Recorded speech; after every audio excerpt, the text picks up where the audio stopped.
There we go. All right, can y'all hear me? Can you hear me now? Because I'm trying out the little mic here for this.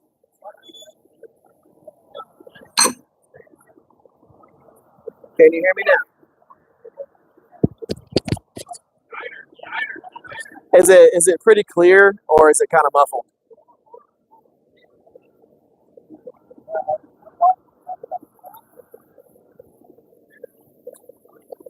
Is the volume and how I sound actually pretty good?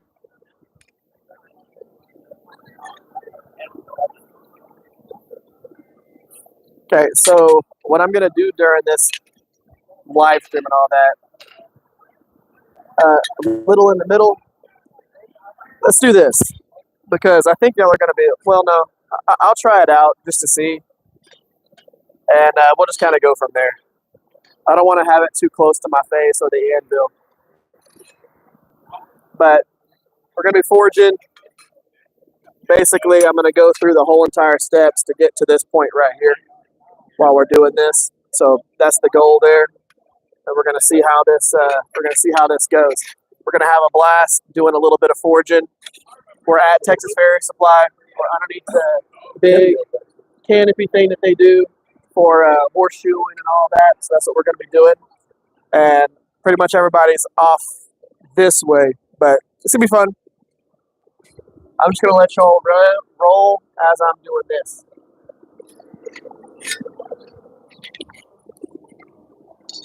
Okay.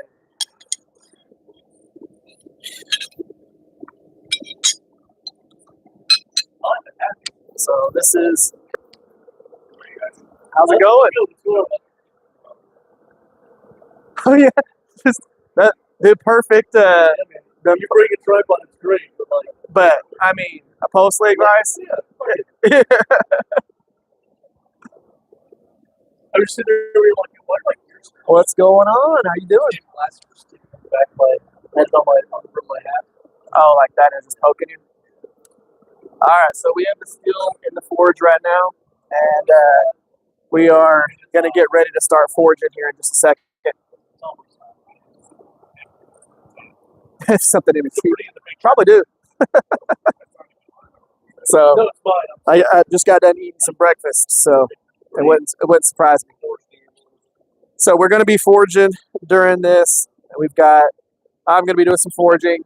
My guy Chad Kimmel here, he's going to be doing some forging as well. We're going to be forging a profile, and this is kind of doing a demo, explaining how to do it, how to forge it, and go from there.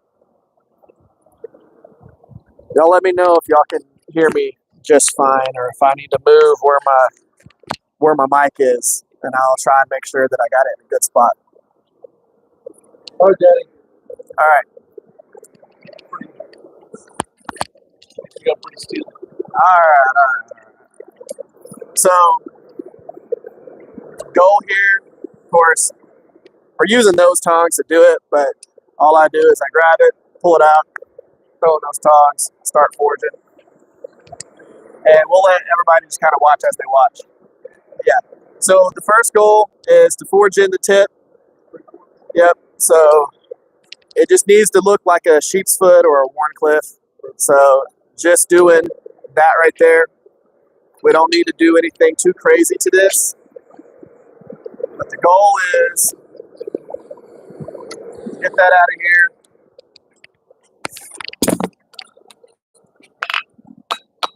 Start forging in that tip.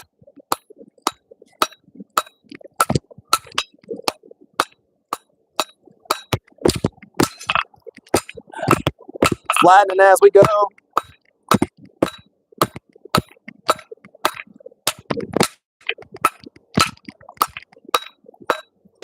And then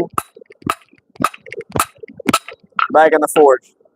So just get that nice little hump, and then we'll start going in from there. Luckily, you can put it back in with those. So you're going to do that same process. Right now, our goal is to get to that preform right there to start working into our other steps.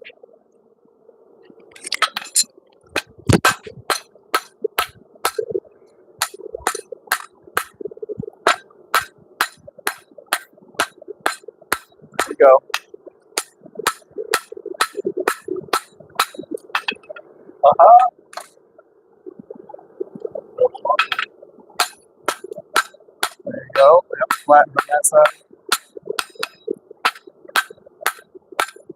And then go back in.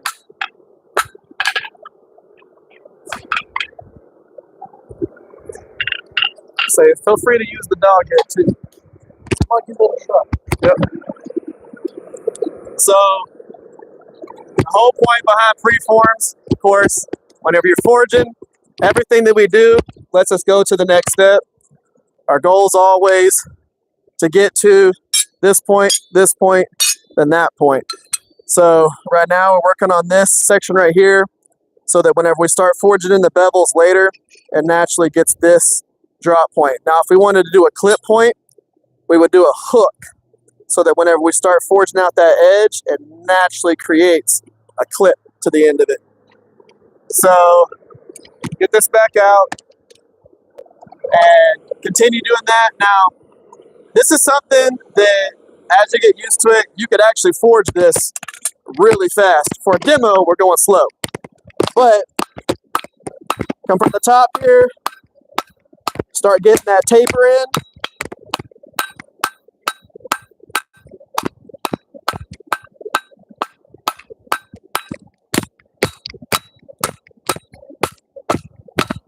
A little bit of planishing. You don't have to make it look super pretty at this point. It doesn't need to look anything beautiful because that gets all done later. But start working in that tip, bringing it down, and then we'll end up doing the next step after that, which is defining which section is going to be the tang or the handle. And I'll tell you, that's the spot where a lot of people tend to have the issue, trying to figure out how much tang they should have or how much handle they should have. And I'll show y'all what to look for, how to measure that whenever we get to that point to figure out what segment is going to give us a full handle. Because you can learn how to do this section right here. You're going to save yourself a lot of money. A lot of people will forge just the point in, a rough kind of little handle shape, and then grind the rest of the way and call it good. Getting to that point, you'll be barely doing any grinding. So what I do is I always, whenever I'm cutting down my bars, I cut them into segments with an angle. So I always will go through, and it's the preform to the preform. So instead of just cutting it in a bunch of square lines, each section I come in at a slight angle. It can be, I'm telling you, it can be just the smallest little angle to it. That way when you start forging, you don't have to forge from a square down to a tip. You waste a lot of heat and a lot of time forging from a square down to a point. That's where everybody has issues. Even if you're decent at it, when you go from something like this where it's 2 inches and you're trying to not get the fish lips, the process, of course, knock down your corners, knock those down so that you have a natural little shape to it. And then all you got to do if you want to do this is get behind the actual edge and forge right here, pinching back behind it. So after you've forged in your corners, pinch behind it, and what will happen is it will mushroom the tip out and give you a dome. And then all you got to do is forge that out. So if you want to forge from a square, it's not hard. Knock in your corners, pinch it, go to a point, and you'll be fine. But the amount of heats that you use to do that, when all you technically needed to do was cut a slight angle and then just forge that down in, saves a lot of time. And a lot of people will say the reason why, they don't do the forging process is because they don't have time to do that or however it may be. It's a lot easier to do as long as you just do the processes in the right order. It's not a complicated thing. It doesn't take a ton of skill. As you get into it and you want to start doing more forge to finish, does that take skill? Yes. But that's all just forging and getting used to the process. All we got to do now, can everybody hear him okay? Do we need a mic on? And I can yell louder if y'all need me to. We got wireless. We can hook up here.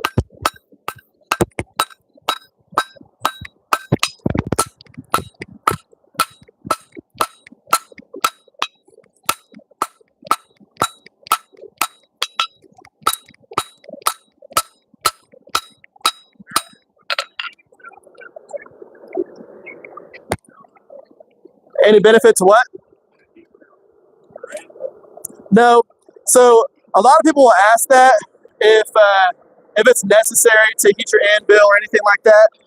So I've had people who do this in Alaska and in Canada, where it is negative 30 degrees, negative 40 degrees where they're forging. And it doesn't matter what they do to their anvil, it's always going to be hot. And these dudes are making woot steel, they're making Damascus, where that stuff has to be hot. It's good. Yep. And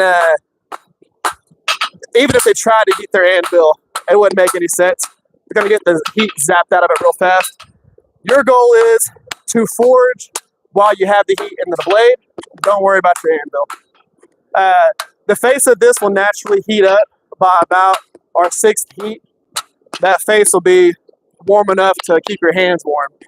So it's nothing that you have to really worry about. Whenever we're at the Dragon Forge, because we both smith there, those anvils are outside all the time.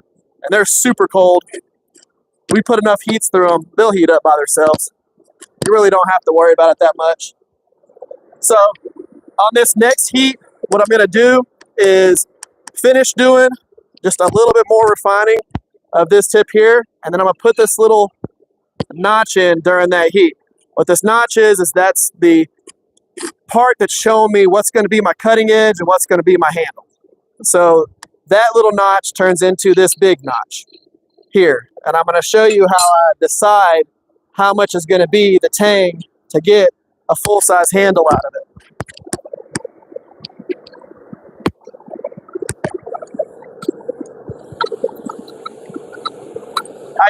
So I made these when I first started smithing, and I was using a bunch of 5160. These are my, I've never made tongs. And they work perfect for what I'm doing right here. But they do not make it easy to put the blade back into the forge or pull it out of the forge because of how short the tines are.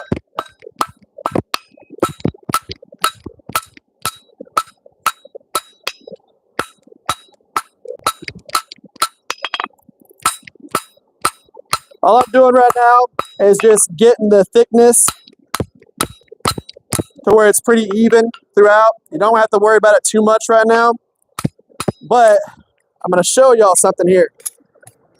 So right now, I want to decide how much material I need for my tang. The easiest thing to do is to look at your anvil, figure out what section of this anvil is the width of your hand, clenched. Figure out roughly what's going to match that up. This section right here is good. So I don't go to the length of that. If I do that, the handle will be too long. I'll come in about, let's say, half an inch, a little bit more than that, and then I rock it down, and I put in my little dent,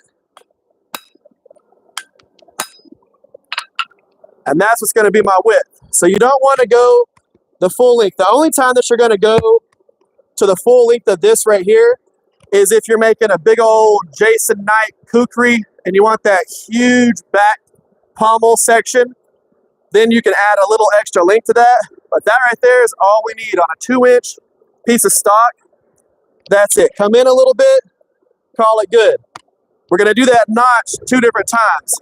This section right here, I'll let you go ahead and start doing yours. Yep. And so we're going to have that little notch here. And then once we push this in here, we're going to do that notch again on the back side. And again, for something where you want it to be only about that big of a little pommel on there, you only need a little bit. You want a big old, again, Jason Knight kukri, huge back section, just come in a little bit further, and it'll give you more meat back here. But this is the easiest way to go through and create one of these little profiles. Out there? Got that? Good. So when we start doing the next step, we want to start forging this section in. All we do, get onto the edge of the anvil, get it to where it's comfortable, and you're going to do half on, half off. you can actually see where my hammer was hitting here with the little notches that are in here. We're going to go right in there where that little V points right up to the face of your hammer. So show these guys too on the live stream. The old V right there. So that's what we're going to do next. That way, when we forge in, we start compressing this section right here and pull that up. You really only need about an inch, inch and a half of space here to create a nice profile. When we start refining this, we could pinch it in even more if we want to. But you want to create that because that's going to be your heel. And a lot of people will look at this section right here and the heel is kind of pointed that way. When we start doing the next processes in this, you'll see what I do to be able to get the heel to start working its way back underneath where your hand's going to be. And you get a nice profile without that heel just rounding out all the way over here. What thickness of stock do you start with? Me personally, I forge a lot of 1/4 inch material because I want to be able to choose what thickness I want. I can always take a 1/4 of an inch down to 3/16 if I want to, but it's a little bit harder to take a 3/16 up to a 1/4 inch. Can I do it? Yes. Do I want to? No. But you can always make it thinner. So that's one of those things where we really won't need those again. So as we're going through and doing this, I can start with 3/8 of an inch if I want to, which takes more time. But me personally, I'll do 1/4 of an inch for almost everything. Chef's knives, that's going to be different. I'll start with thinner stock for chef's knives. But now we have this profile here. Like I said, we're just going to come in at an angle, get comfortable with it, and start forging straight into that point. So we're hammering at this point. And if it starts giving you resistance, put it back in the forge because this is a lot of compression that's about to happen. If it's not nice and hot, don't do it. So this one's yours. Go ahead and start blasting away at yours because yours is nice and hot. There you go, straight at it. Don't even have to do that. You're just gonna fucking, sorry about the F word. You're just gonna beat the hell out of it. Just get after it, get after it, get after it, get after it. And you could flatten it, but yeah, trying to demonetize myself over here. So here, now here's a good point. So the reason why I don't do this right here is because what it does is it starts giving you the V like this. So it starts pushing your heel that way.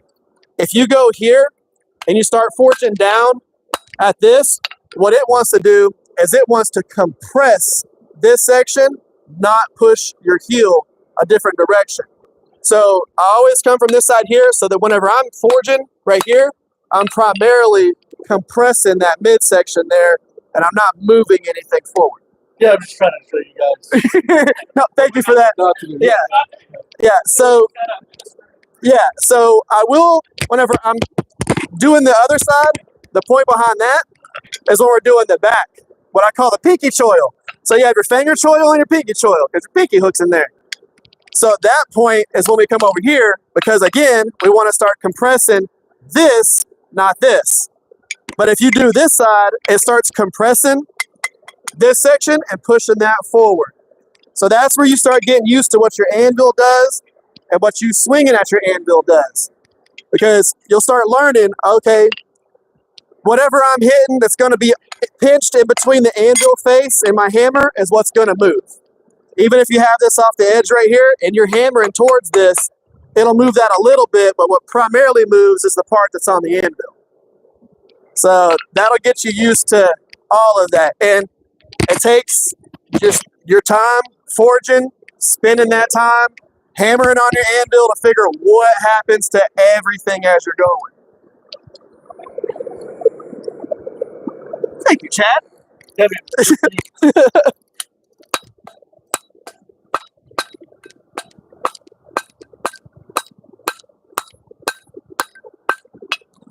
And do not spend a lot of your time trying to make things look pretty during this process. It's not You'll want to flatten it a little bit so you don't end up with a cold shut or anything like that. But basically our goal here is just to brutalize this steel until we start making it look pretty. So a lot of people, as they're going through and they're doing this phase right here, they'll want to take this, put it on the anvil, and flatten that. So same thing for them. They want to take this, put it on the anvil, flatten it, because they don't like how that bumps out like that. Don't mess with that. It's not necessary. You're going to end up forging all this stuff later. So a lot of people spend a lot of time correcting things that they don't need to correct because they watched a YouTube video and that person sat there while they were forging and they planished in between every single step. They start forging something, they planish it perfectly flat and smooth again. And then they put it back in the forge, heat it back up, and then they bend it all out again, and then they planish it nice and smooth again. You don't need to do that. Only time you're really focusing on the planishing part of it is just to make sure you don't end up with kind of it mushrooming out really bad, and then you go to forge that mushroomed out steel back into it, and you fold it over and create a little D-lam or a cold shut. You don't want to do that part. So you're going to planish it just enough to push things down to make it easier on the next steps. But as you're forging these and you're bending it all out of shape, turning it into bananas and unbananaing the bananas, don't worry about trying to make it look like a knife the entire time you're forging. Your goal is to compress the sections of steel to get to the next goal. You're not trying to make it look like a pretty knife the entire time you're forging. If you do that, you waste a lot of heats, a lot of cycles, and it's just going to make your life a pain. And I'll tell you right now, I'm young enough that forging isn't that horrible on my body, but it still is rough. So you don't need to waste too many heats and hurt yourself as you're doing this. I'm young. And as soon as it starts cooling off, just put it back in the forge. If you're sitting there trying to beat the hell out of this thing while it's not hot, you're just, again, putting wear and tear on your body. As you forge and you start getting your heat cycles in, it still heats up really fast. So you'll be able to do it more often. But again, just forging.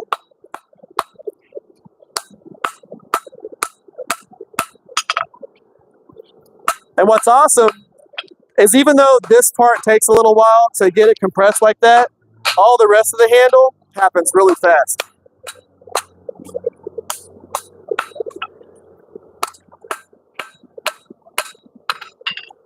Yeah.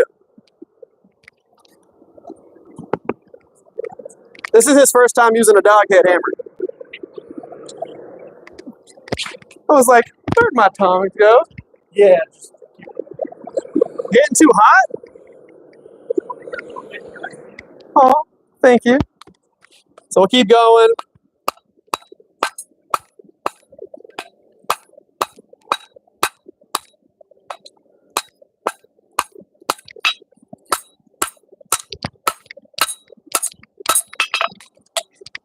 And I will tell you this, just because I want to make it easy on a lot of people who are thinking about getting into forging and they've heard a lot of specific phrases that are said all the time. Whenever you're planishing, you can have it the heat that it is right now. It looks colder than it is because us being out here, if we were in a dark room, that would still be glowing right there. There's a ton of heat in that right now. If you're planishing, you want it to start getting cooler and grayer because you want your hammer strikes to smooth, not dent. So a lot of people will tell you, you gotta forge it while it's super hot, or it's just, you're not doing it right. There's gonna be times whenever you want it to be cooler so that you can planish it smooth. A lot of people wonder how my forged to finish knives are as clean as they are, and that's because I'm hammering on them at the right heat whenever I'm trying to smooth them out. This right here, this is only about maybe 75, 80% of what I do forged to finish right here. This has bevels, it has all the stuff in it, but whenever I'm done, this would be, the handle would be smooth enough to where you could put scales on it and not have gaps. without grinding it or anything like that. And it's all about planishing at the right heats. If you're trying to planish while it's still glowing, every time you hit it, it's going to put a ding into it and a dent. You're trying to take the dents out of it during the planishing process. You're not trying to put more dents into it.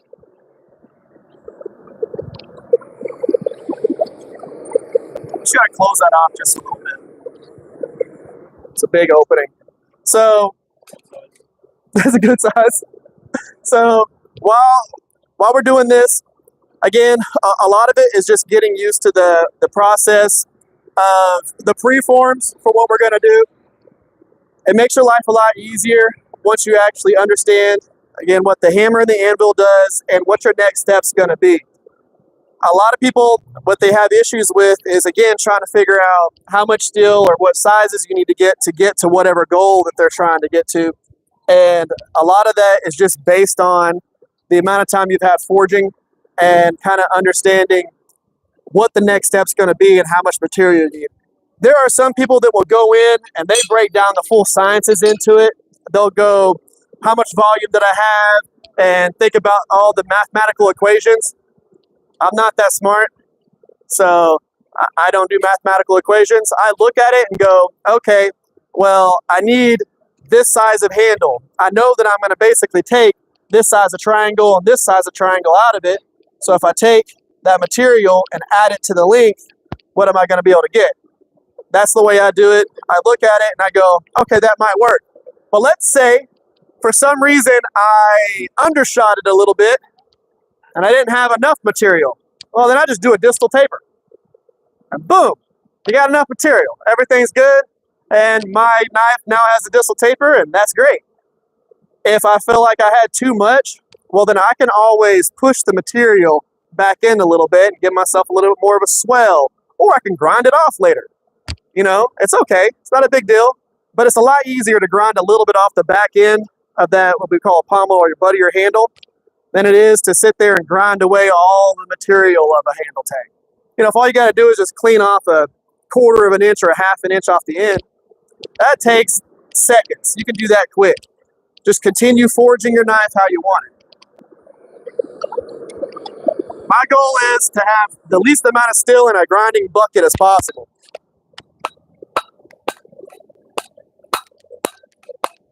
Get it in there. There we go.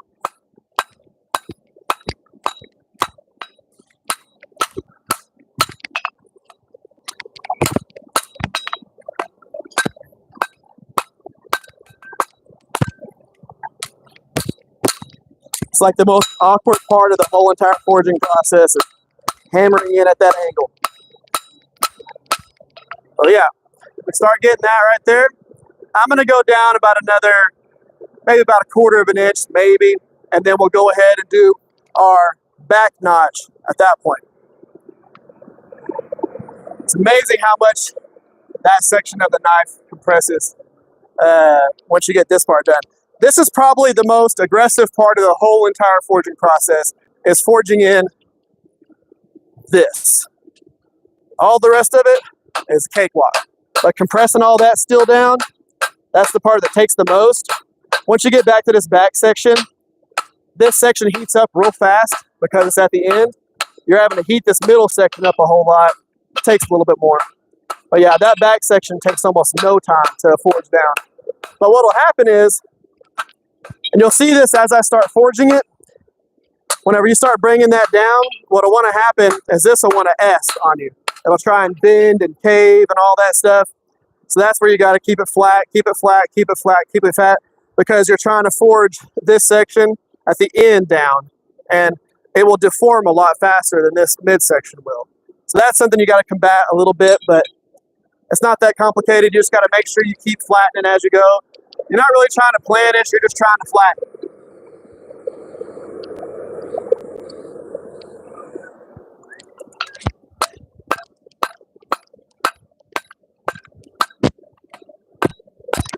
Okay, that right there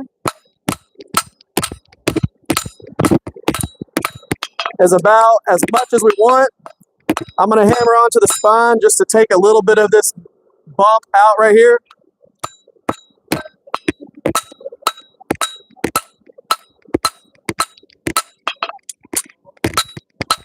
little bit of planishing. Don't go too crazy. Okay, so now I'm at this point right here. All I need to do is figure out roughly how much of a pommel that I want.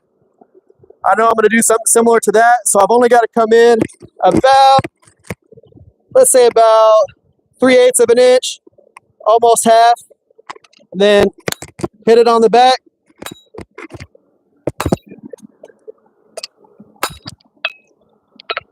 And create my little bump. That is what that is. So that is going to be our handle. As y'all can see right there, that's the little bump that I did. So y'all can actually see that. So that's going to turn into this back section right here. Now you need to come down just a little bit more right there. And then now you'll do that same thing.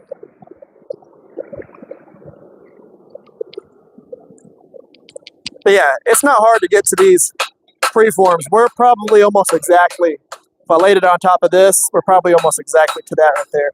And a lot of these, you go through,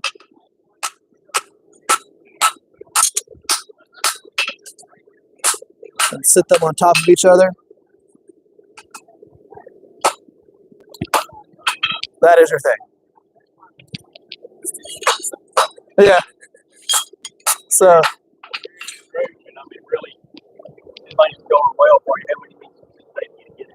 So I did all of those in 30 minutes. And so that was the whole set. I did that in 30 minutes. Yeah. So with this right here in my shop that was nice and warm and cozy, and my Anvil was nice and warm, and everything was going good. With my forge that gets super hot real easily, that was one heat. That was one heat. This was one heat. This was two. Yeah, to get to that. So you should have, so I can knock those out pretty quick whenever I'm doing it. Sometimes I'll use a little bit more of an aggressive hammer. I haven't had Frank make one of these yet, but if I'm going through, this is a goofy looking hammer. Okay, goofy looking son of a gun. It is what it is, but you can blast through stuff with this if you're used to swinging a 4-pound hammer. But it's got a really broad, aggressive rounding face and a really broad face on this, which is why on my dog head, I told him I wanted that big face, because you can planish and do whatever you want with this. Once you get used to swinging this will smooth forge, do whatever you want it to be. But this, if I'm knocking out a whole bunch of stuff, this is the one that I typically use. It puts the head right by your fist. So even though it's 4 pounds, I can swing this, and I know for a fact I can swing it for 10 hours. So I've done it. So yes, I've done this. Whenever we forge at the Dragon Forge, we do 10-hour shifts, and we are forging roughly 3 to 5 railroad spike knives every 30 minutes. So that is the sessions that we do. We do them in 30-minute turnarounds, and we're blasting through all of those with guests the entire time.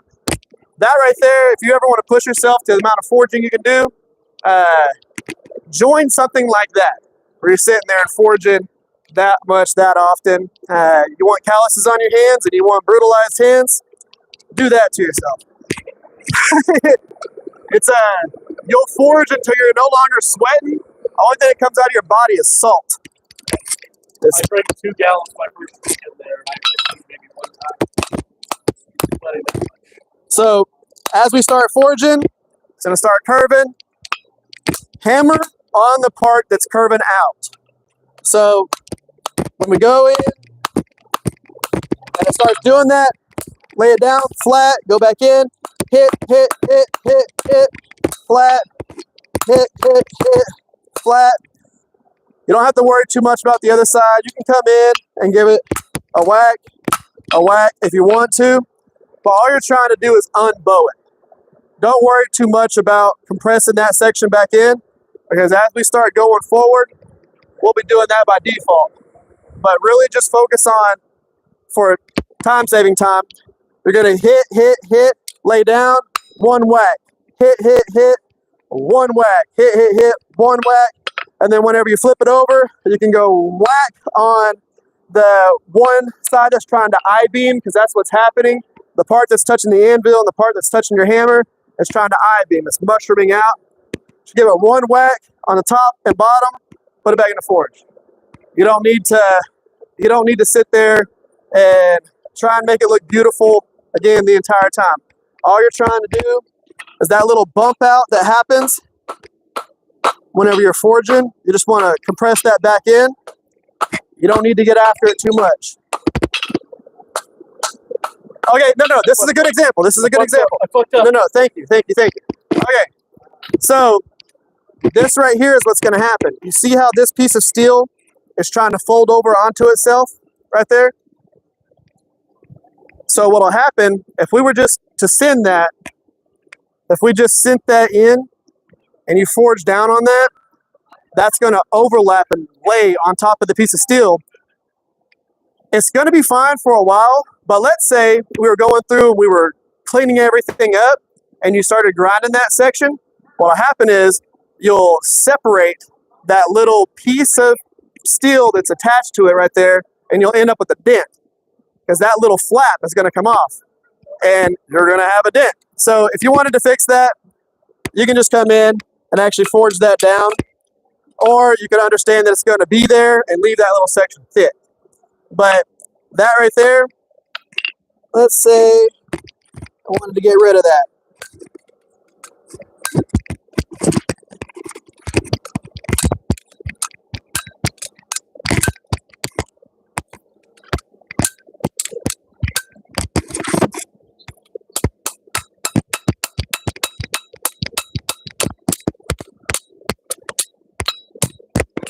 Okay, now when we forge that, it's not going to fold over into it because we just went through and fixed it real quick. So now if he goes through,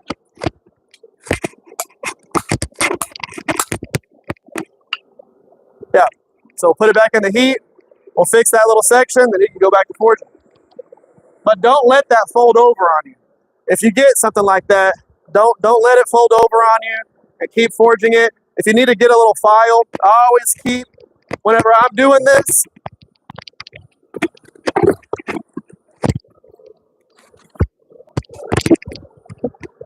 always keep a file with you, because while it's still hot, you can just take it, file it real quick. While it's still hot, it'll take seconds, and then start forging. If you're not going to try and forge and fix it, just file that little tab off, get back after it. Always have a file with you. It makes your life a lot easier.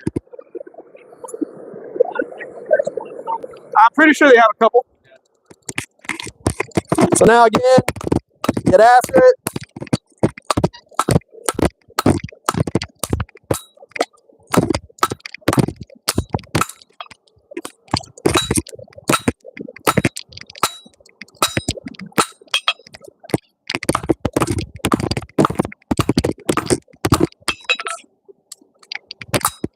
So we're at this point right here. We have just like a coffin shape on there. Leave that how it is. This is fine where it's at. What happens is, as we start forging this section down to about that thickness, is it will start pushing everything out. Now, we're at this profile. I'll show you how to get to the part where we kick this section back a little bit. But that right there is where we need to be to get to this. We'll probably neck it down just a little bit more, but we're not going to go too much further than that until we get to the next step. But that right there, starting to get a little decent preform. Okay. Real quick. Oh, take that, lay it on the anvil, right here, and just. Now turn it over. All right, cool.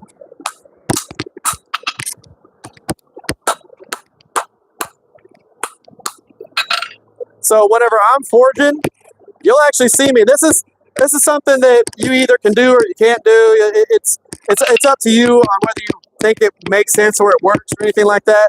But whenever I'm forging, you'll see me push the material. So I'll forge it, and I'll go forward. I'll pull back. Whenever I'm hitting out, I'm either going to come down or I'm going to pull up into it. And I'm using the face of the hammer to basically grab the steel as I'm pushing it. So if I'm trying to direct the flow of it, does it work? In my head, it works because I've seen it work. But I see some people who will just not do that at all. But for me, I'm going to move the steel however I feel like it needs to go, because you're going to grip. So if you're swinging at this anvil, you'll feel it actually grab as you're hitting. You'll feel it pull. Even on this cold anvil, you got hot steel, that's going to grab that steel and try and move it. And with what he was at, where he had that hook to it, push that out or pull it away.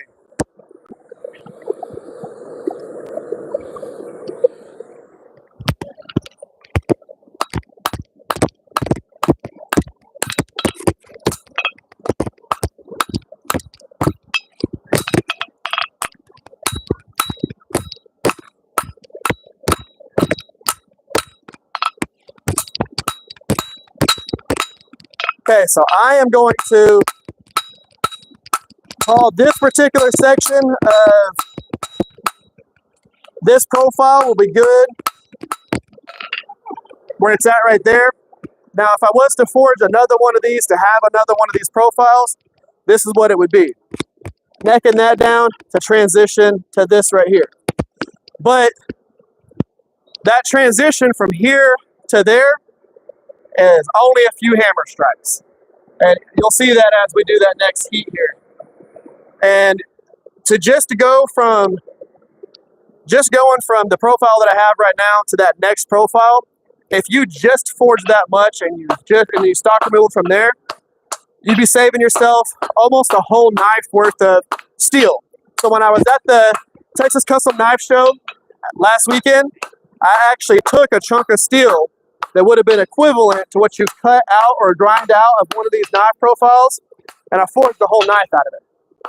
Full four-finger, full handle knife, EDC out of that with distal tapers and stuff like that, but I was able to get a full-size knife out of that section that most people nowadays just grind away. I know all of y'all, if you're a knife maker, you've seen the combat abrasive commercials and all the stuff where they hog off all the material. They just sit there and they take a piece of steel and they just grind it all away to prove that they can do it. Well, nowadays, if you watch people make knives who do stock removal, I'm not saying all of them do it, but nowadays a lot of them will just take their chunk of steel, they'll mark their profile, they'll get onto their 2x72, and they'll just hog the whole profile out of a rectangle. That's crazy. Some of these people will do it out of a $350 piece of Damascus steel or a Damascus billet, and they grind off almost a full knife worth of steel off of a $350 billet to be able to grind out a knife. That is mind-boggling to me. You know, as a blacksmith or a bladesmith, your goal is trying to save money. Stuff's expensive. Everything's expensive. If you can, like making to save money. yes, correct, right? Everybody, right? Yeah. The most expensive hobby that there is other than cars. But stuff costs a lot of money. If you can forge to profile and save a lot of steel to be able to then make your knife out of the least amount of steel as possible, you're doing great. You want to do that. Your goal is to not waste a bunch of money. Now, if you're going to be selling knives for $2,500, you can waste a little bit of money, I guess. But a lot of people who are starting to get into this are not selling $2,500 knives. It's not happening. You know, you might be selling $100 to $250 knives. If you waste $80 in steel, you're just not making any money. Or you buy some beautiful handle material that cost you $40 to $80 on certain things, and you're going to try and sell a knife for $200. Well, $40 to $80 of it is just your handle material before you even started making it. You need to save money other places. That's your steel. Okay?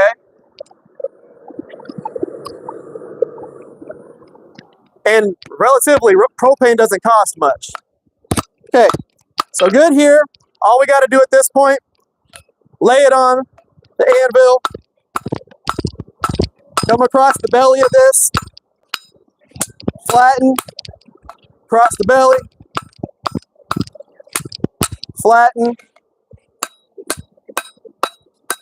and you're just going to start working your handle out of that material.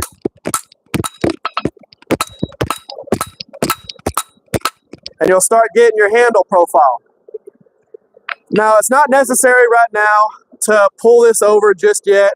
Next heat, we will do that. All I'm going to do that is I'm going to grab one of my other sets of tongs that are around here somewhere. Those. And we're going to lay it on the anvil. We're going to hammer here. We're going to hammer here. And it's going to push this, move everything out to where that's kind of in line.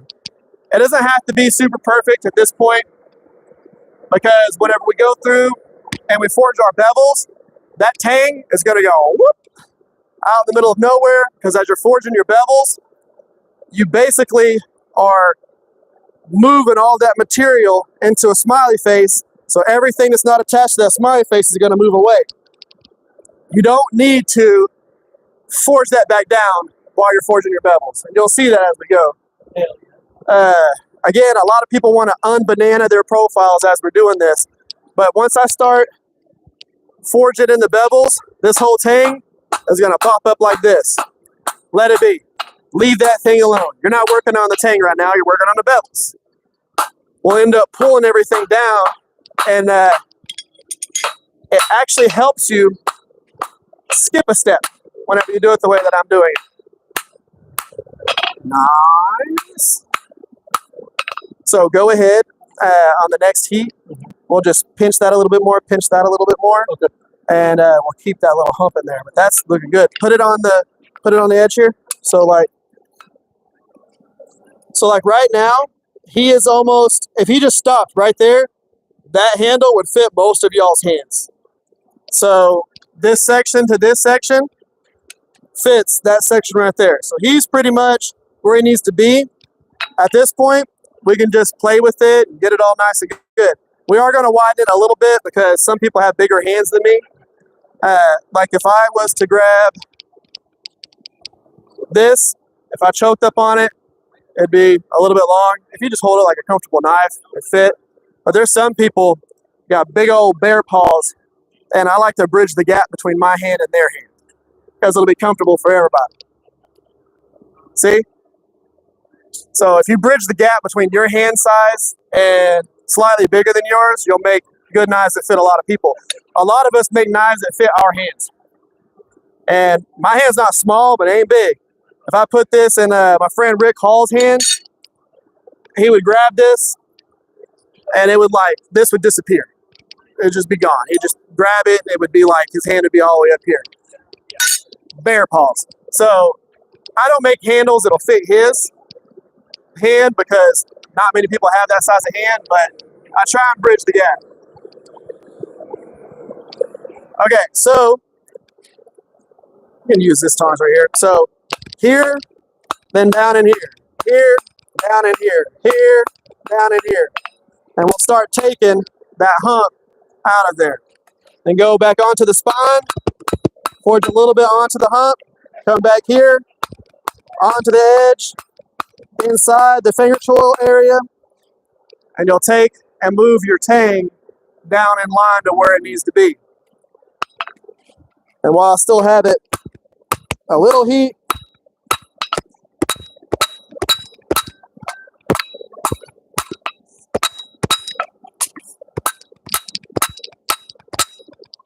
want my little tab to be a little bit deeper. But now, all we got to do at this point is compress this section down. We'll get the full length that we need. And right now, that is plenty. So I'm only going to make that come down just a little bit, shift the material a little bit, and we'll be good. Now I'll tell you, the reason why I leave that hump, the reason why I leave the hump there is so that going from this to this, I transfer a little bit of that hump to the back section. But if you have the hump there, and you put this on the anvil right here, and you hit here, it shifts the back section down and gives you a little bit of a hump. Then you put this section on the anvil right here. You hammer here, gives a little bit of that hump there, and it gives you a palm swell like that. So it fits your palm. And of course, you can fine tune it and everything like that, but it gives you a nice profile just based off of one side's hump.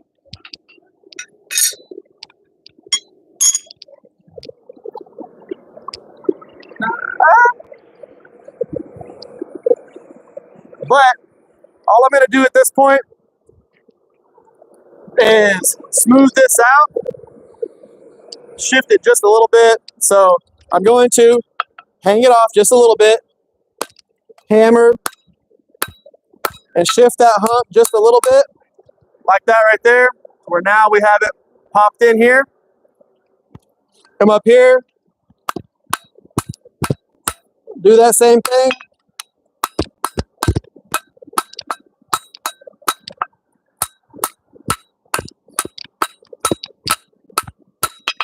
A little bit of planishing at this point.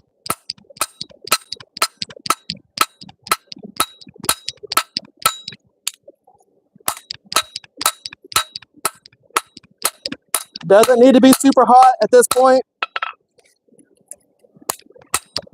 Okay, but now we kind of have this bumped out a little bit, that bumped out a little bit. We're leaving it right there for now.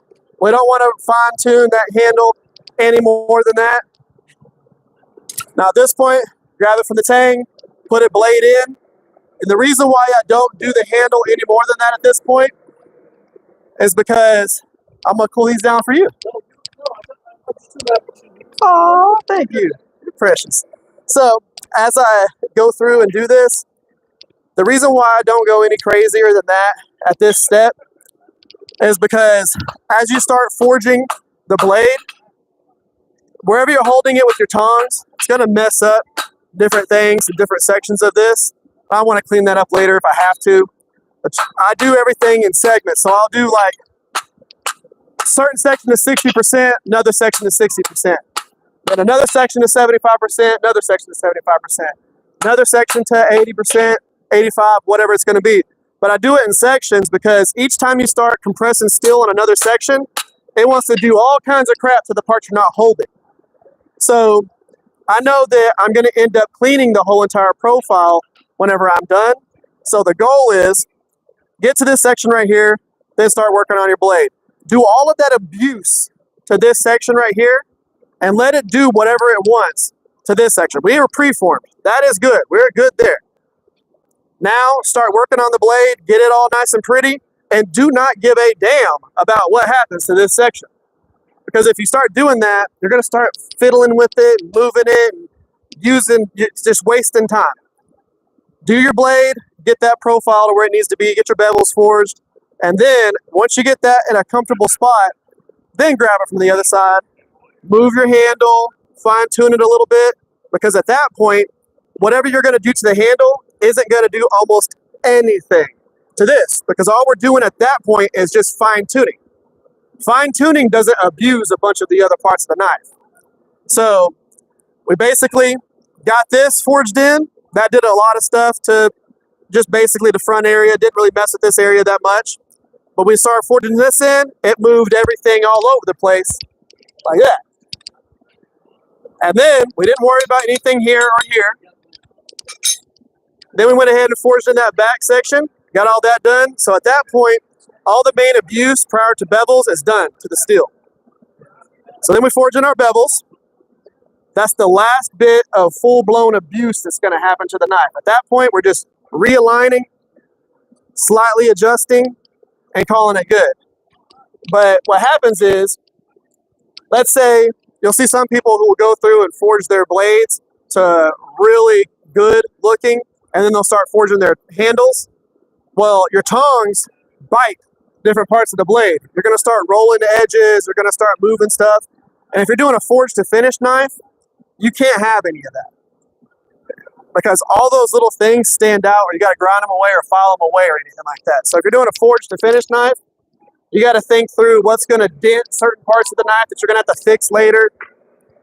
do it all in segments, and you won't have to worry about that. So like right now, I'm gonna start forging in the bevels. I'm actually gonna switch to this little rounding hammer or turning hammer, and I'm gonna use the round side, and I'm gonna go all the way down the cutting edge with the round side.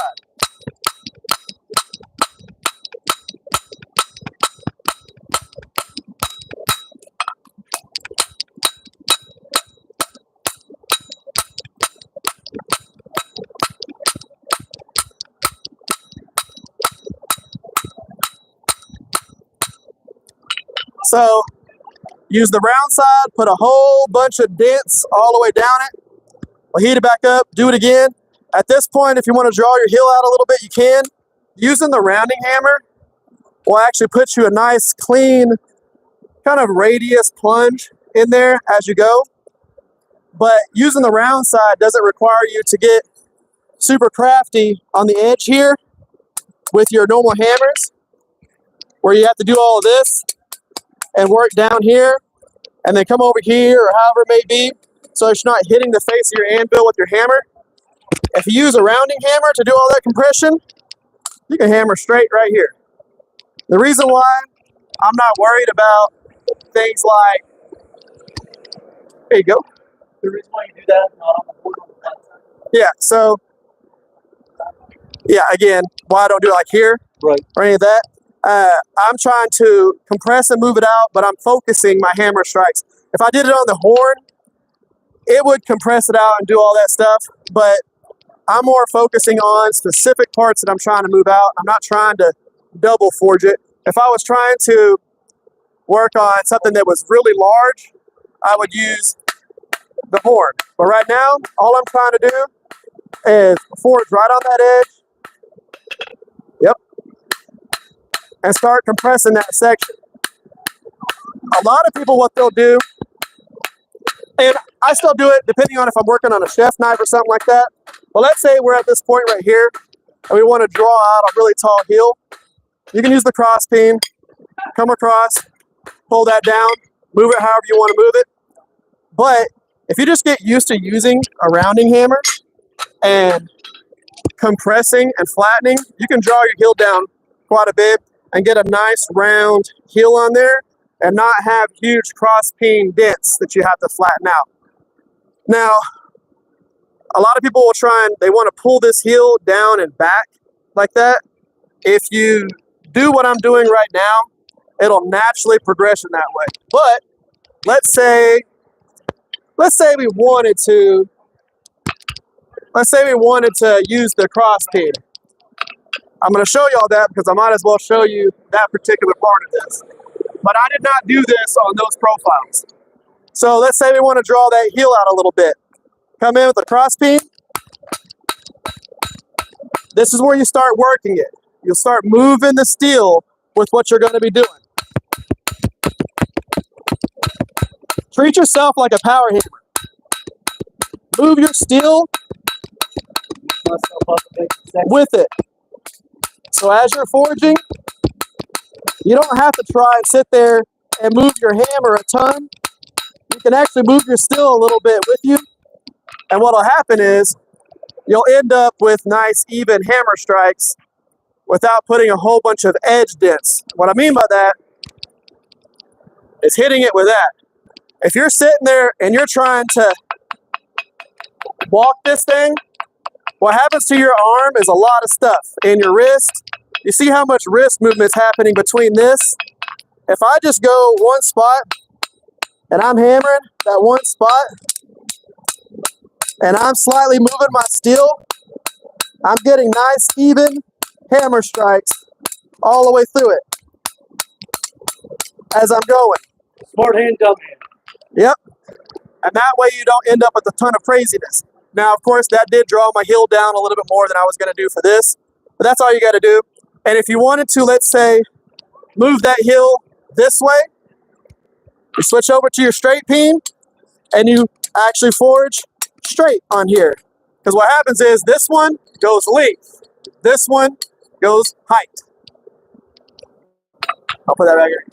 But you can do that same process with a rounding hammer once you get used to the actual hammer. Hell, I could do that with this hammer, because on this hammer, I've got a straight peen and I've got a cross peen. Just depends on whether I'm using the edge of the hammer, the top of the hammer, the heel of the hammer. You can use all those things and do the same process as you're going through and forging. All you got to do is watch a person who can only afford one hammer forge. They'll use that one hammer to do everything. Absolutely everything. And a good rounding hammer, you want to make knives, get yourself a good rounding hammer. The next hammer from that, get yourself a cross peen, straight peen. You'll be able to do pretty much everything you could possibly imagine. I do suggest a ball peen hammer too. Ball peen hammers are really useful. I only use like, what's up? I'll show you. That's really helpful when you're striking with two people. Ball peen. So exactly what he just said. So let's say at the Dragon Forge, what we have is the guest or the person who's doing the experience, we use them as a striker. So they would have this hammer. Can you pretend to be a striker for me real quick? So what we would do is we will change the flow of the steel with the ball peen here. Now, of course, it's a lot easier if you have a softened hammer and not hitting two hard hammers together. Dragon Forge, we just get after it. But we do soften our hammers. Yes. We glue them up every day before. You'll chunk shit out. So you want to make sure, especially, I just go by. I've got a really nice ball peen. I also have a really shit ball peen. Yep. That shit ball peen I blew up before I use for something like this, so it's nice and soft. That way you're not shipping steel all over your. So let's say. That's how Scott. Yeah, I know. Let's say we want to draw out a heel, and we're doing the method that I'm talking about. You can literally come in and strike and pull a heel out just by directing the flow of the steel in a fine little point.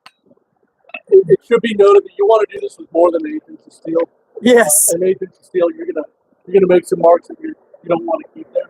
Correct. So when you've got a big stubborn heel or something like that, you just can't get it. A ball peen is a great way to get the price. Let's say we're doing an integral bolster knife, and we just forged from 3/4 of an inch round bar, and we're trying to pull out a heel or something like that. You can use a ball peen and do that method and really pull that section out, because let's say we forge it down to 3/8 of an inch thick, and we want to pull it down to a nice taper. Just use a ball peen. But I'm going to do the next step with this, just because, why not?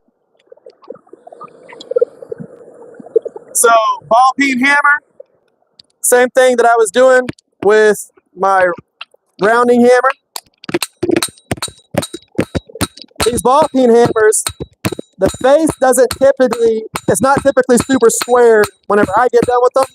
I'll round them just a little bit, but you can do a lot of your forging with whatever hammer you typically have. And let's say I wanted to work on that heel. Come in here lightly, start pulling that heel out with that ball.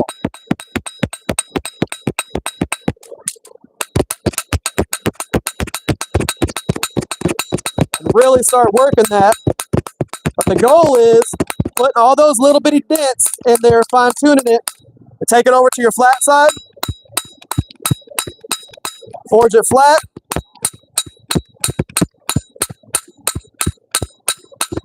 And you get even more heel, because the whole point is you're putting the dents in and then you're flattening them out. And by default, you're putting a valley in, by pushing the top of the valley down to the same depth of the valley, it moves all the material out. So you can keep drawing out that heel more and more and more. Let's say I wanted to pull it all the way out to here. I could with this particular stock. And it's all about just getting used to what the hammers do. I've spent a lot of hours forging with all of my hammers to figure out which ones I wanted for a specific thing. And I've forged hundreds and hundreds and hundreds of knives with different hammers, just trying to figure out which ones I wanted to use for specific things. Yep, perfect. So whenever we're using the round side of the hammer, we basically use that to go about halfway up the bevels as we're doing this, and then we'll end up flattening it with the flat side of the rounding hammer.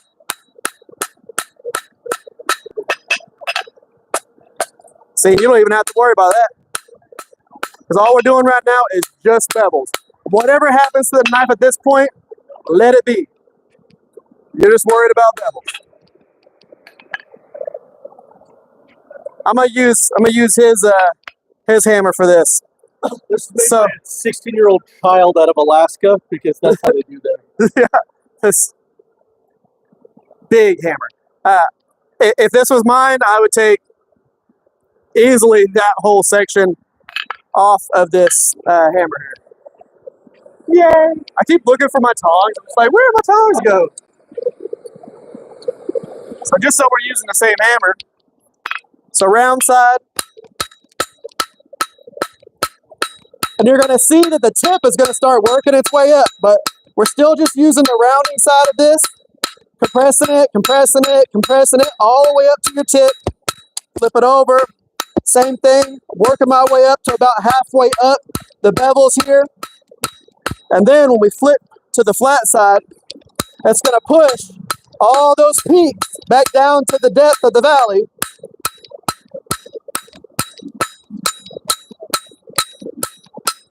A little bit of planishing, and we'll start getting a nice drop point profile off of that. So we've took that Warncliffe or sheep's foot and worked our way up to a nice drop point. And we're starting to work in those bevels, start to thin that out. Don't worry again what happens to this section. My tang's just going to start working its way up. To do it the profile that I do them, you want this to go that way. You don't want to start forging it down yet, because what I'm going to do is I'm going to be able to clean up this section here and then move it down. And it will have a nice tight radius right here, which is what I kind of want to look for.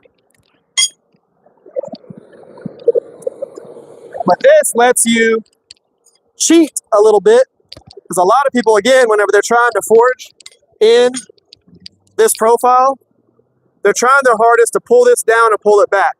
Because a lot of times when you're forging, this section wants to work its way up this way, and they'll have a big radius to where the heel is compared to the actual handle tang. All you got to do is just forge the bevels, let this come up, and then whenever you push it down, it'll automatically give you that nice tight area. And let's say from right here, if I wanted to pull this down even more, at this point, all I have to do is naturally just forge this down with a cross peen, and it will by default start working its way down and back around here. It just gives you a nice profile without having to sit there and use cross peens and straight peens to draw it down, push it back, draw it down, push it back, draw it down, push it back. You don't have to do that. You'll get that profile by default. Yeah. And unlike that one at the very end, whenever I'm done with this, I'm going to go all out on it, and I'm going to fully forge to finish it. So I'm going to bring the cutting edge down to super fine, super straight. It's going to have a full distal from the ricasso down to the tip, everything. I'm going to go a little bit ridiculous with it, just so that y'all can actually see and feel it with it being ridiculous. A little bit more rounding, come up a little bit higher. Not like man bun ridiculous, but like, you know what I mean. This is the top knot. okay.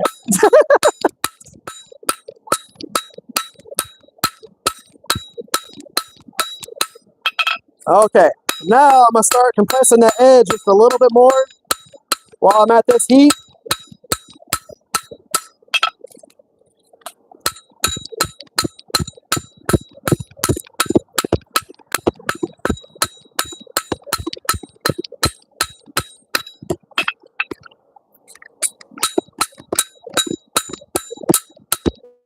As we're doing that, we're taking a lot of those dents out. We're getting it pretty decently flat. So the reason why I only go about halfway up is I want to leave a little bit of that meat into the spine area right there, just in case I want to adjust the profile a little bit. I can adjust it with that extra section that's in that the flats right there. Let's say I have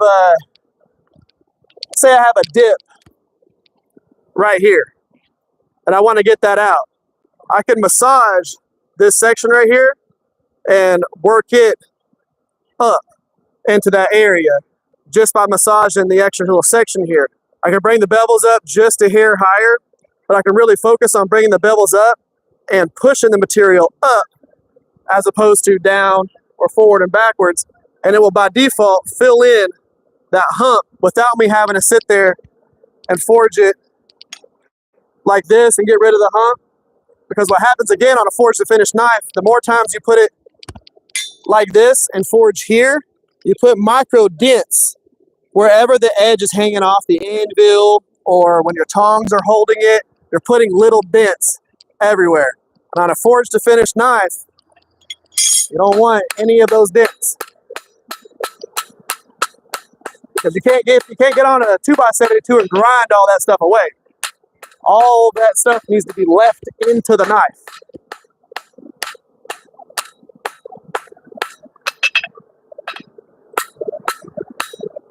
Yeah.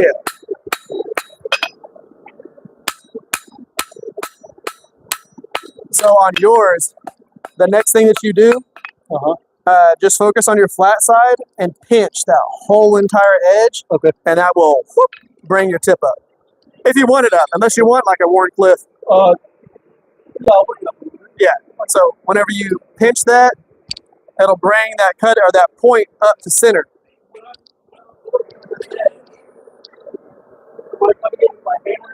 Yes.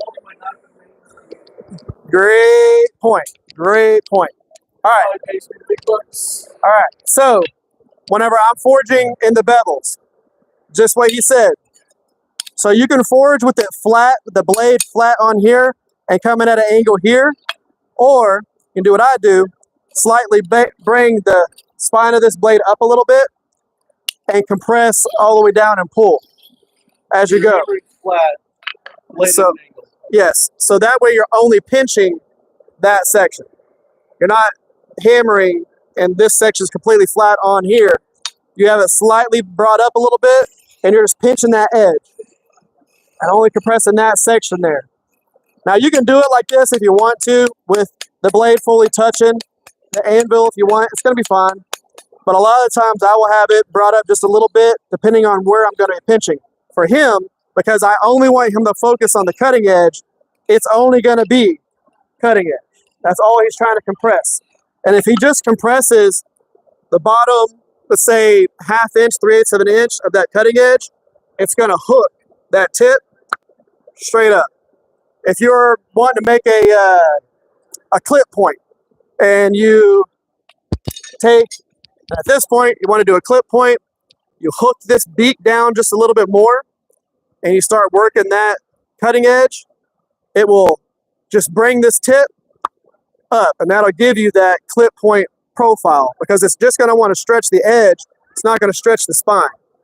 So you're by default going to bring that and it's going to work its way up to a clip. And you're going to have that natural straight buoy profile.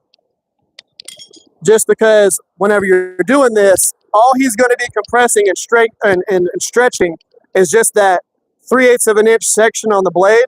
That's it. So it's going to naturally push it out, out. And all the rest of it's just going to bend around it. Or it's going to bend around the rest of it.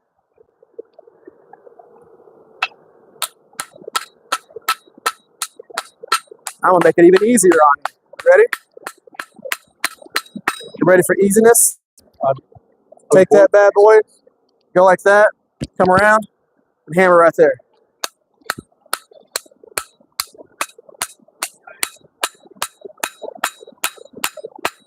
Now I'll turn it over. Use the heel of the blade, of the heel of the hammer. Come in at an angle, move that elbow out just a little bit.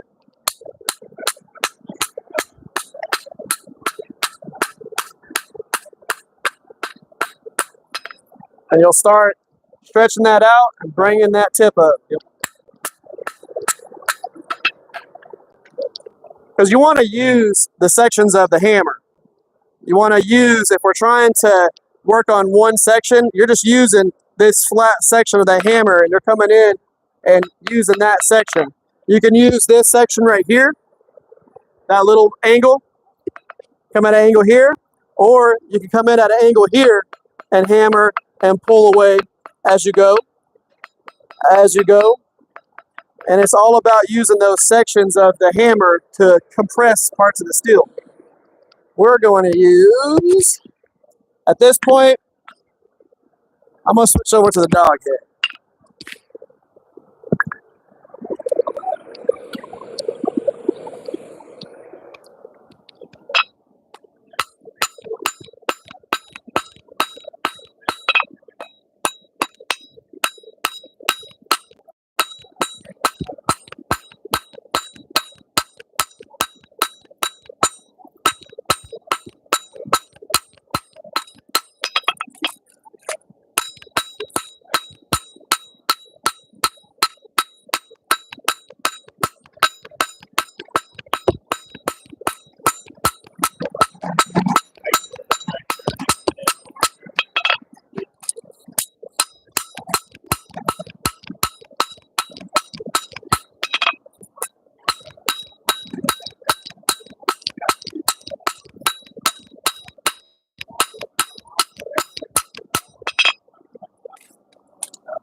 One of the reasons why I like a good dog head is it puts your hand a little bit further away from the steel so your hand doesn't get as hot as fast. But now, you can see where we're at with this. We're starting to forge that cutting edge down, starting to get things straight as we go. We're naturally forging in a little bit of a distal, which I'll refine later. But without having to sit there, how much have y'all seen me? How much have y'all seen me do this and work on the profile and recorrect everything? That's the profile. And the only thing I've ever hammered in so far is a little bump that we had right here. But all the rest of this profile is just naturally compressing the steel into the way that we're going to do it, without having to sit there and change a whole bunch, wasting time, fixing a profile, changing everything. If I wanted to change this to a clip, that's the only time where I would go in and start forging from here forward and start working on that profile a little bit if I wanted to.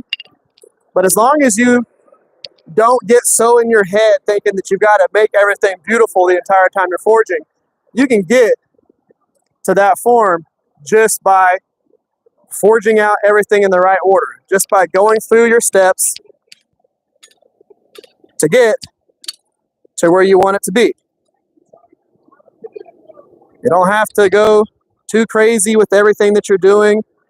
It's not one of those things where you see a lot of people whenever they're going through and they're forging, and their natural thing that they want to do is turn it over, start fixing the profile. Turn it over, start fixing the profile. Turn it over, start fixing the profile. You don't really have to do any of that. As long as you're compressing it in the right areas, and as long as your preforms are right, it will naturally turn into the thing you want it to turn into. All you got to do is get your preforms right. And you don't have to sit there and change the profile or correct the profile or do any of that. It will naturally just do its progression. Yep, work on that edge.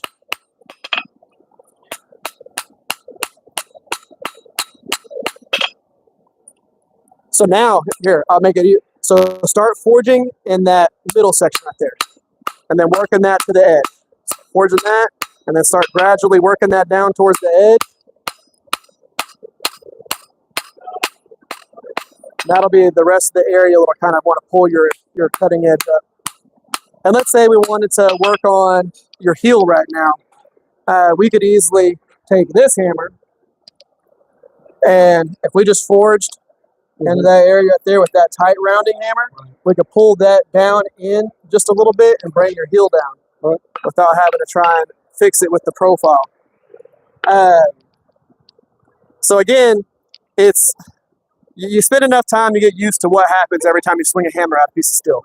You get used to what happens whenever you are forging the profiles and forging the process. Whenever I first started bladesmithing, that section of the actual knife making, I went from stock removal to bladesmithing. My goal, because I had a few people that I listened to and, you know, they were in that process where someone told them the same thing that a lot of people told me. I wanted to get into the bladesmithing part.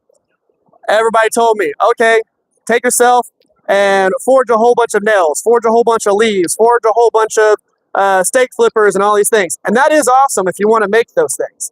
The person that I talked to said that's fine and great and everything, but if you want to learn how to forge knives, forge knife, and then another knife, and then another knife, and then another knife, and then another knife. And keep forging knives, and you'll get better at forging knives. If you want to get really good at forging leaves, forge leaves. If you want to get really good at forging stake turners, forge stake turners. Does that process show you how to hold a hammer and what a hammer does to steel? Yes. But you're going to also learn the same exact thing if you just forge a knife.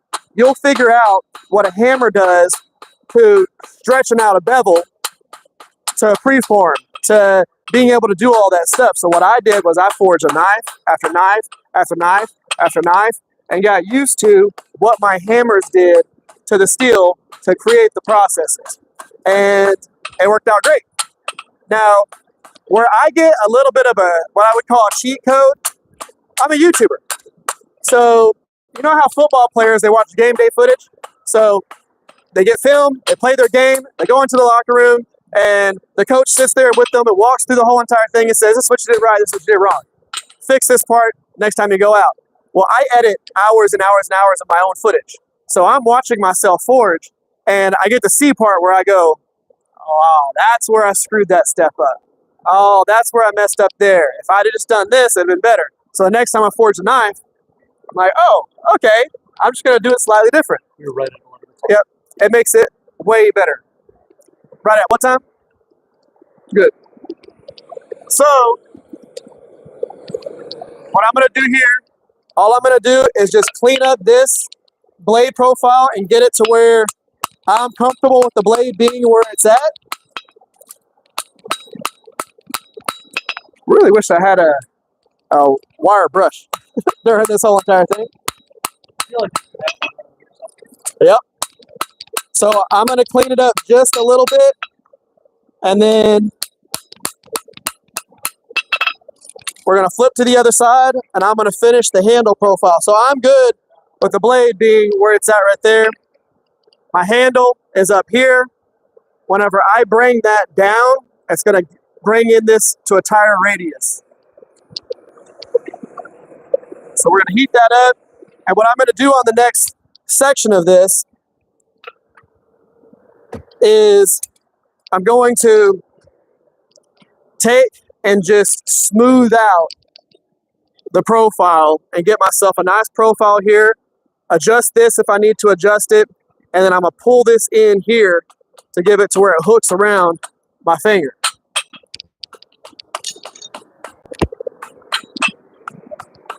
Yeah.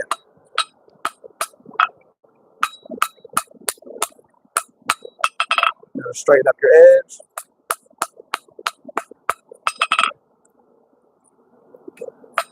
To be fair, I'm a fan of the profile that you're at right now.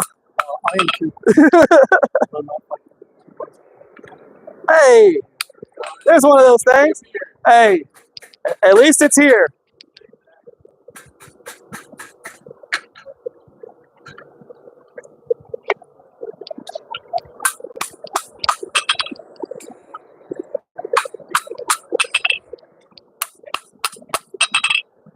I love this hammer. So this is a Heller turning hammer for Farriers. Such a great hammer. I will tell you this. If you want to get into the bladesmithing part of this, a lot of people will have wolf jaw tongs. Of course, these are more blade making style wolf jaws. But if you're going to get into it, get yourself some box jaws. This will save your face and your facial hair and your nose and your body. Because whenever you go through and you're forging, Those little boxes right there keep it from shooting up at you. So now I'm just going to start cleaning up the handle profile a little bit. And you'll see I'll start lifting up the handle, working my way around.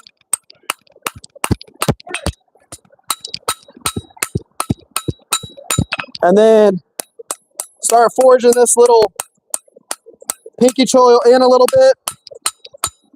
Right now, I'm still a little thick in the handle, so I'll end up working the spine out a little bit, working this out a little bit, but we'll start working this thing down and we'll have a nice little handle profile. And if all you have to do is slightly adjust that with the 2x72, then you're good. The whole point is getting as close as you can to your finished product. For me, I again like to do as forged finish as possible. There's a guy named Seth Lopez, if y'all have ever seen the knives that he makes. That is like, I wouldn't say, he wouldn't consider himself the pinnacle of forged to finish knives, but he can do like forged to finish S grinds, to where he actually forges in an S grind bevels, which is mind-boggling. Just grinding S grinds, as fun as it is, being able to forge those is ridiculous. It is absolutely insane. And yes, and so when it comes to a lot of the stuff, I've watched him do a lot of the things that he does, and that's what helped me kind of go, okay, I can do that, but just slightly modify it to the way that I like to make knives. Okay, so come in a little bit on the cutting edge, work that down just a little bit, come in here, go back on to the spine of this.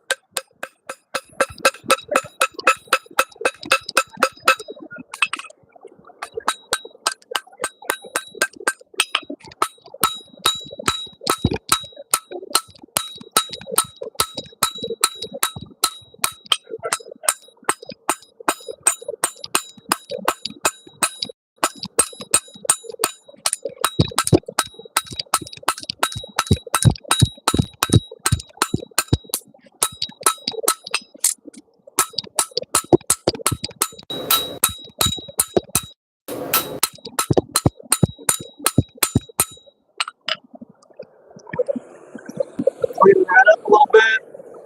On the next heat, what I'm going to do is I'm going to pinch.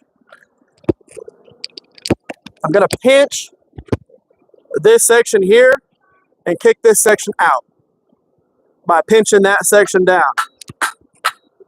And that'll go from where this kind of bows out this way. You pull it in a little bit, pinch this section in, and it will by default stretch the material to length on there. After I pinch it and then I flatten it, we'll get a nice little butt to that here. Butt to it. Get a nice butt. Hey man, he loves a good butt.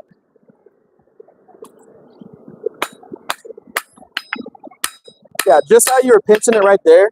So like to flatten those out, come to your edge over here, work that down, hammer on your spine, and it'll start flattening out those dents. Yep. And then you can go forwards on the flat again. Yep.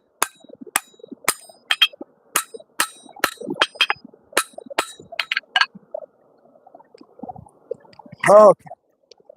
Use this for the first time on this heat.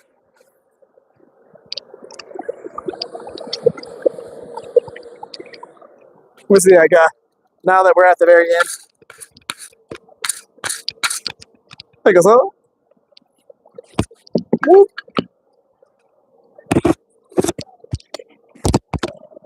Come to this little radius section here. We're using the round side of the hammer at this point.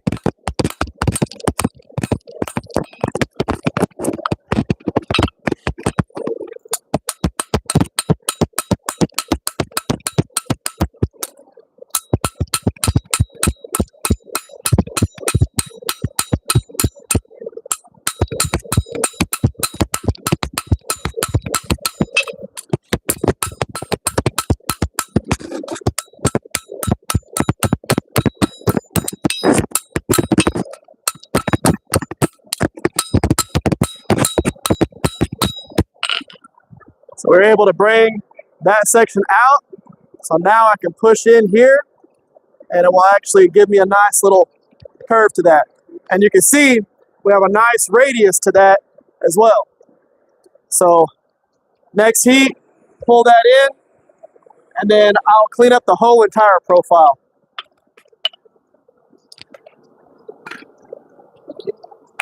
So you'll see on almost every anvil that I own, I take in our radius sections of the edge. So having a super crisp edge is super awesome, but I'll take in our radius different sections of the anvil, 1/8 inch radius, I've got a 3/16 radius, a 1/4 inch radius, a 1/2 inch radius, all the way up to 3/4 of an inch radius.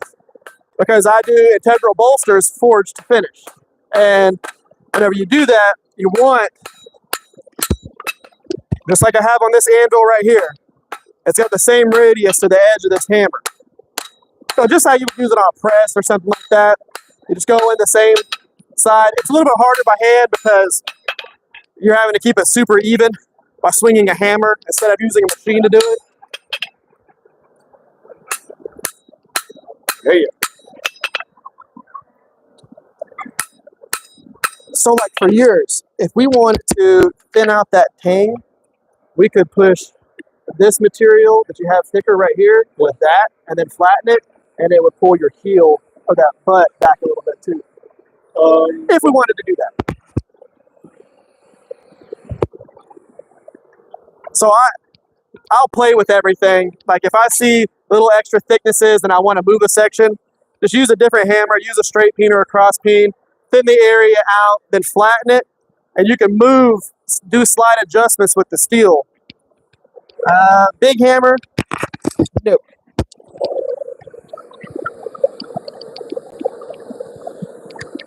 So now, coming again, right here.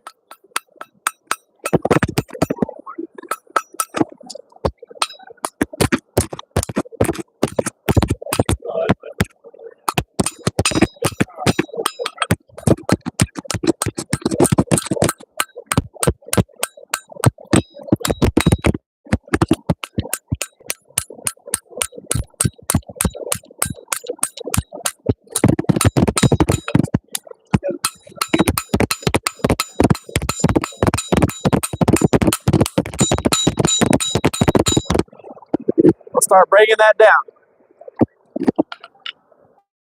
And start creating that nice end profile there.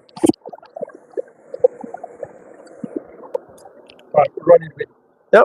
So at this point, all you got to do is finish your handle profile. Thin out my handle. Yep. So take yours and put it belly down. So bring it over here, belly down, hit here. Okay, now go to the other side of the belly. Go to that section. Same thing, belly down, but bring it down. Okay, now stop. Now just clean up your profile.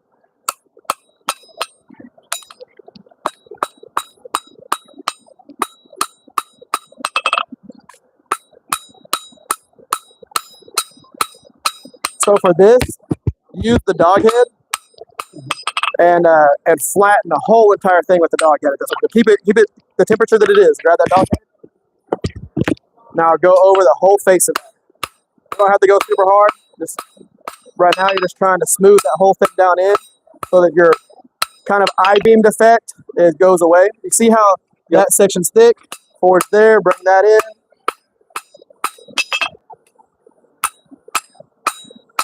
Go into this section right here, your transition where your finger tool is, flip it over. So that section, forge that down in. There you go. Now you're looking good. Cool. So now, the only thing that I would change is I would take this guy right here and I would forge that out just a little bit with that round side. Pull that in a little bit. Yeah. Just clean that up. Yep.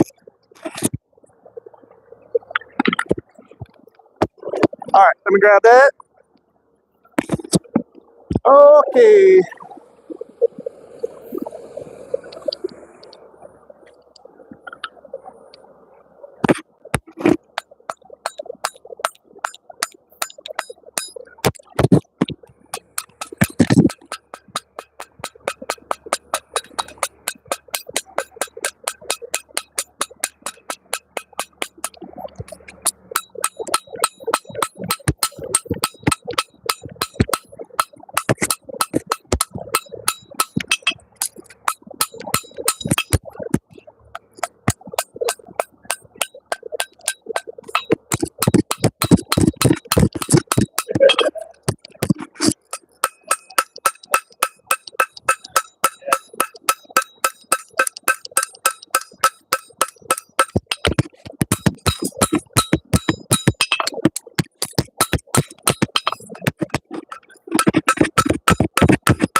So y'all can see I'm still forging, and we are into the gray at this point.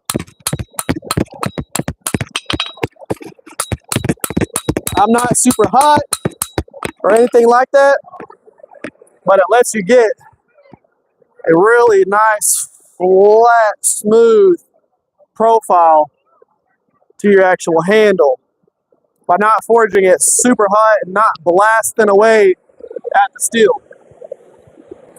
So like right now, I'm actually comfortable with the profile of mine. I just want to clean it up, planish it.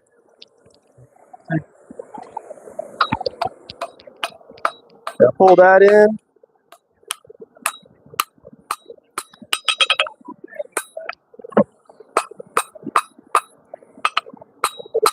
See, I like yours. It's like standing in the way here, because that has a nice overall profile there.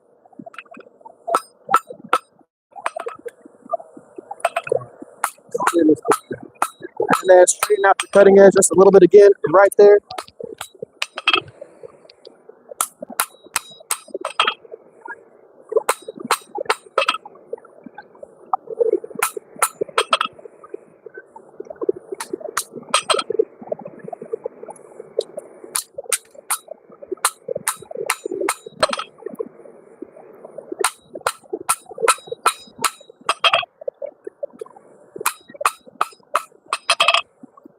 And where he's at right there, that's basically at this point right here.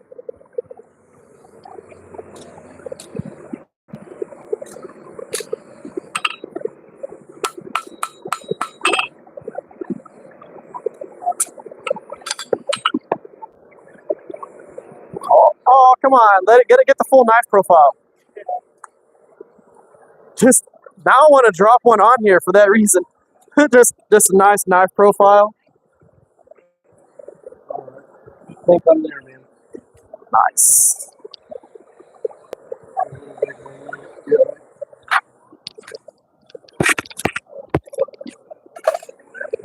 All right, actually, I'm going to switch to these.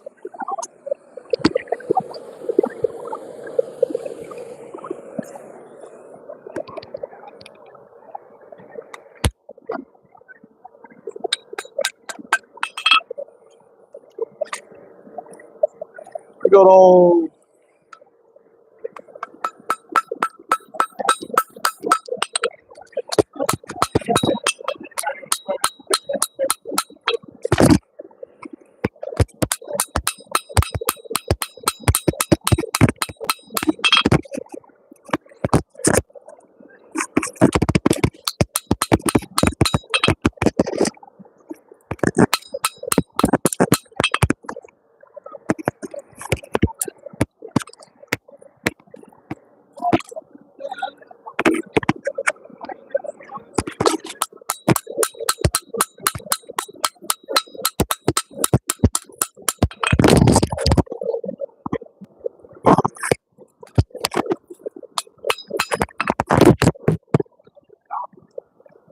Full love taps.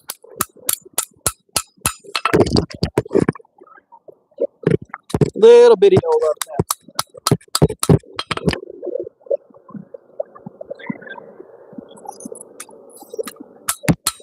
So again, this isn't fully done.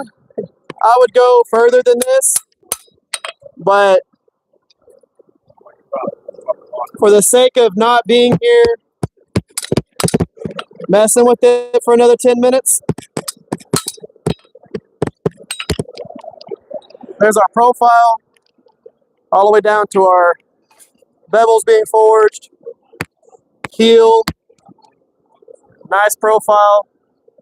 That can easily be ground into a knife without having to do a whole bunch of stuff to it. It's nice drop point profile. If you wanted to make it into a shaft or something like that, you can take away certain things if you wanted to do that. But just for a good camp knife that you're going to have, you can clean that up easily. For me, if I did anything to this, I would probably go even more aggressive with if I was making it into a camp knife, and I would drop this down about another almost 3/4 of an inch to like 1/2 inch, 3/4 of an inch. And if I wanted to do that, all you got to do, put it on the anvil with my box jaw tongs, and then break it up a little bit, hammer here, and it will naturally pick that up. Or you can hold it with the box jaws, put it here, and kick it down. It's kind of whatever you want. It's your world. So to me, whenever I do my profiles, I really like a nice arch to the spine. I just think it looks sexy whenever you have that nice from tip to the end of the handle. Me personally, I want it to have a nice flow like this, so that whenever I'm holding it, my cutting edge is about right here. I want it to be almost like a spear. If I got to poke somebody with it, I want it to easily aim and poke at them. I don't suggest you go poke anybody with them though, unless you have to. All right, so, and then you have his profile, which is almost like a Warncliffe style. Now let's say you wanted to fix this heel right here. This is where you would take your cross peen, and where he still has a little bit of meat in this section here, if you took that cross peen and you pulled this down, you could bring this heel nice and square to that cutting edge. So all it would take is a little bit of work here, pull that down, or you can use the ball peen like we used earlier and massage just that section, flatten it, just that section, flatten it, and we could pull all that down to where you had a nice even edge all the way through. Or you could take this section and forge it in to the blade and bring the whole entire cutting edge up to the lowest point here. So you can kind of play with that however you want to get that profile. I like this arch that he has to his blade. I like a good Warncliffe or a sheep's foot style knife. I think they look cool. So you could easily grind that into it.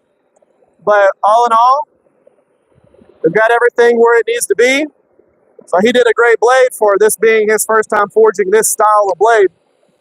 That'll work. That'll clean up real well. And he just saved himself all that material that he would have ground away or cut away. So that is perfectly to where it needs to be. Now again, if I wanted to adjust my profile,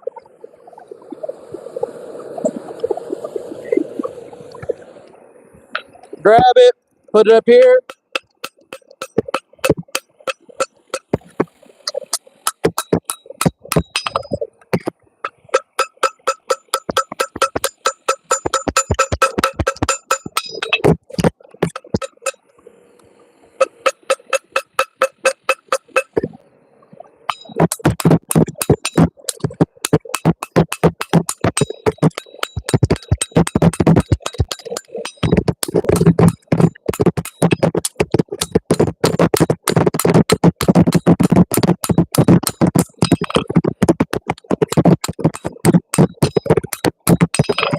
So now all I need to do is take and smooth this little hump out right here.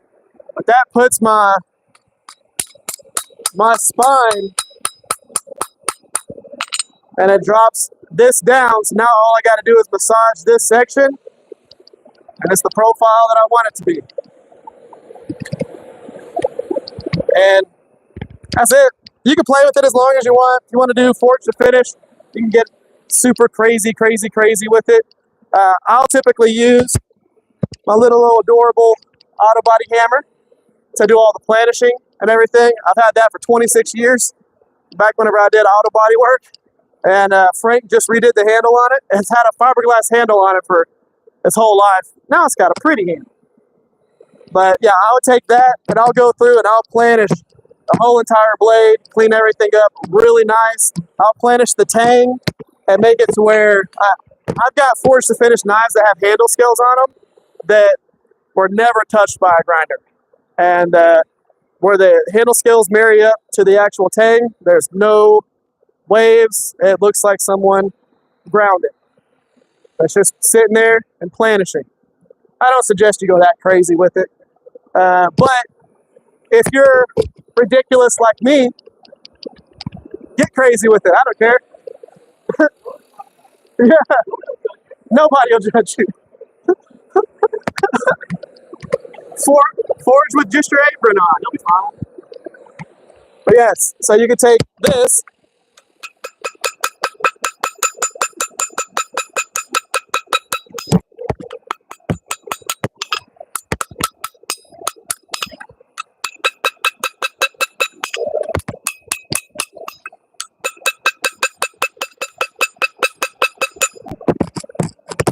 This is where everything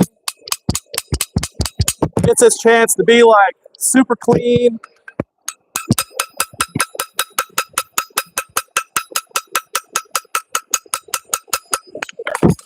Hang out.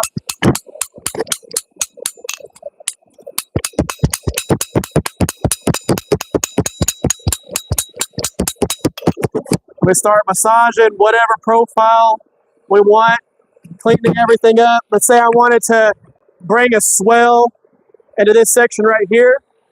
I would take this material, forge it down in a little bit, take a little bit of this, shift it that way, take a little bit of this, shift it that way.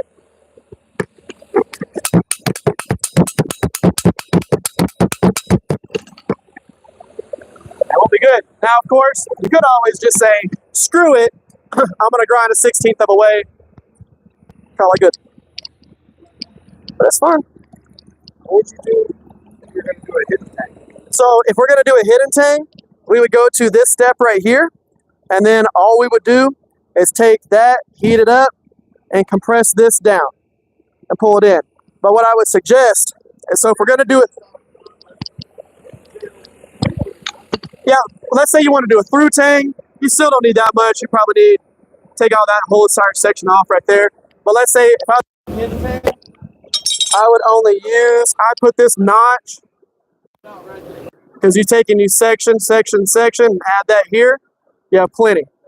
But you're going to do the same process. You're going to forge this section down. The only thing that changes is where this has a wedge now. You'd only have about that much of that wedge. And then at that point, you bring it over, and you come in just a little bit ahead of it, and you start forging that section down. And you'll just take it to where this stays where it's at for the most part. You bring this back section and forge it even with the spine. So that gets forged to even, and you'll have a nice little ricasso area. For hidden tangs, for buoys and stuff like that, I don't like a huge ricasso. You'll see some buoys where they have like an inch long ricasso before you get to the guard. I'm not a fan of that. I like the ricassos to be about half an inch at most from the heel to the guard. I just think it looks tighter and nicer. But yeah, all you're going to do, you take that, forge it in line with the spine, and then by default, you'll have a little area here. All you got to do is square it up. But all you do at this step, you forge it to where it's kind of in line with the spine, and you have your little material, stop. You don't need to mess with that point. If you want to forge a little bit of a rat tail out, you can, but don't try and clean any of that up. Do the same process. At that point, you're at this point. You forged it, you got this in line with the spine, like that. Maybe taper it out a little bit if you want to, but leave it be enough to where you can hold it with your tongs. You don't want to get too small with it, then you're holding a little bitty rat tail with your tongs, everything gets bent up. Leave it chunky right here. Go ahead and start forging your bevels, because it's going to screw with all this still. Forge in your bevels, get all that good, and then come back and square this up nice and even, get that tail out, call it good. But that's what you would do, that's what you would change. The preform from here forward would be the same. What changes is what you do here and how much steel you have left. So you just leave this till last.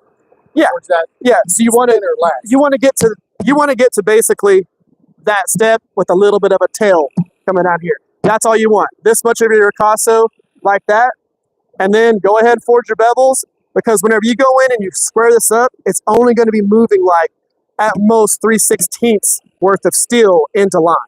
That's not going to mess with the blade profile at all, really. So you're going to do that, and then at that point, you're going to neck this down and pull it out. That's also not going to mess with the blade profile.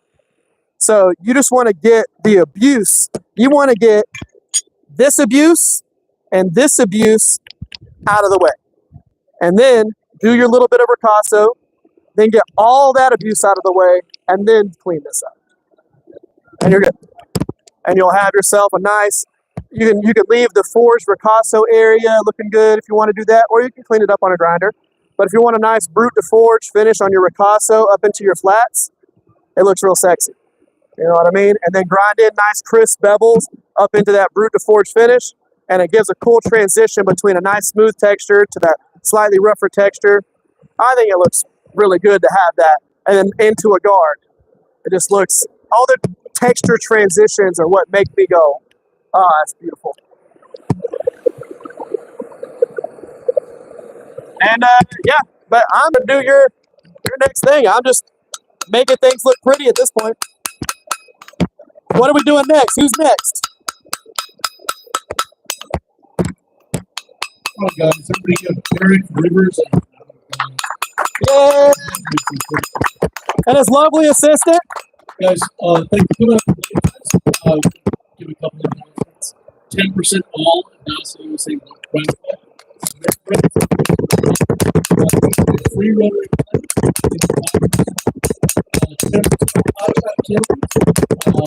15% off the right.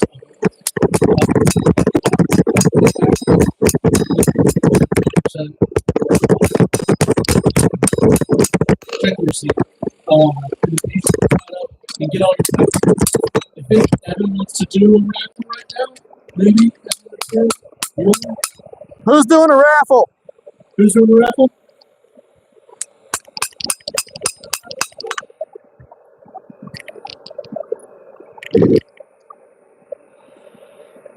Evan, Ken, Bueller. All right, guys, we're going to do a quick raffle. I'm not sure where they're at, but they're going to do the raffle because I don't know what's up. Where are the people? Hey, they literally just disappeared on you. Hey, there's an Evan.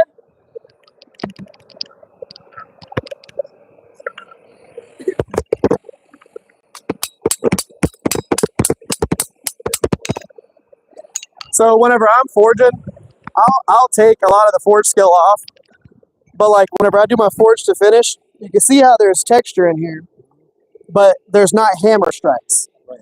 So you get the texture, the forge to finish, but not all the hammer strikes. You'll see a lot of people who do the forge to finish, and you'll see all their cross peen hammer strikes. You'll see all of that. That kind of looks cool on certain knives, but I'm not a huge fan of that. I want the texture of it, but I want it to look and have the depth without actually having the depth. Because if we're going to make a chef's knife and we need to cut veggies and cut steak and all that, you don't want a whole bunch of crevices for bacteria to build up. You want the look of the texture without having huge hammer dents and all that stuff. So I go through, I'll clean some of the forge skill off, but I'll leave some of it on there as I'm forging and planishing, and that'll get me the nice texture of that brute to forge finish, but without having the huge dents all in it. That's why I use the auto body hammer, and I go through and I planish everything and clean everything up, you know, and I want my edge to be nice and thin. I'll go, this is actually a thick edge for some of the stuff that I do. On a chef's knife, I'll forge it, depending on what it is. If it's 80 CRV2, you can only forge so thick because you'll get a lot of decarb in that edge, and it'll not harden. But for this one, 1084, water bottle. I can forge that down to super thick and only just sharpen it.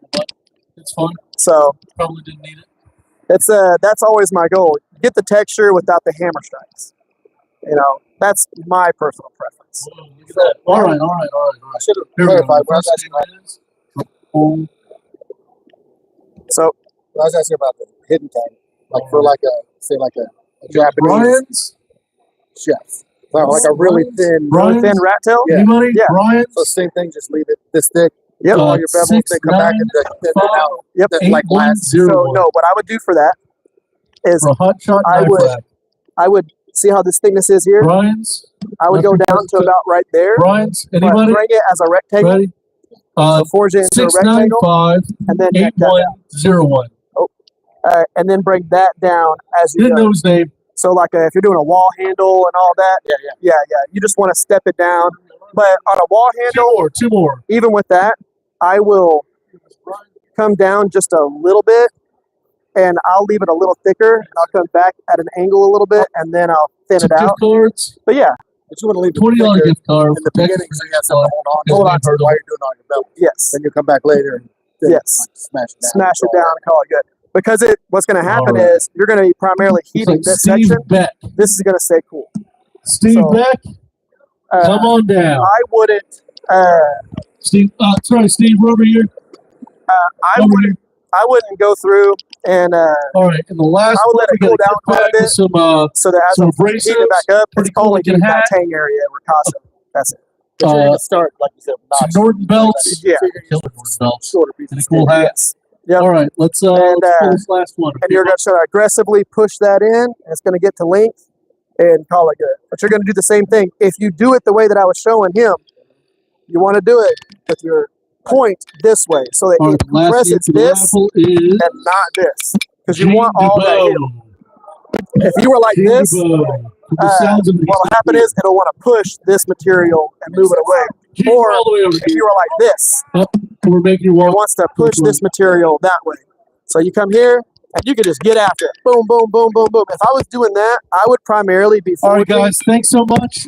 Tell our rubbers we said thank you. Jeff is going to be doing a demo and engraving if you guys want to make your way over. Thank you so much.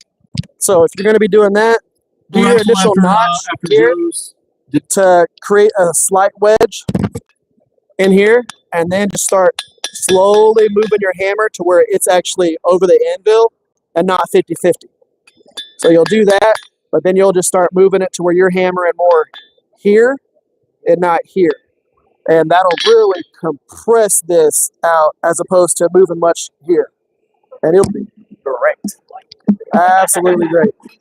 I love doing chefs like that. I do a lot of wall handles and everything. So yeah, that's all I do on it.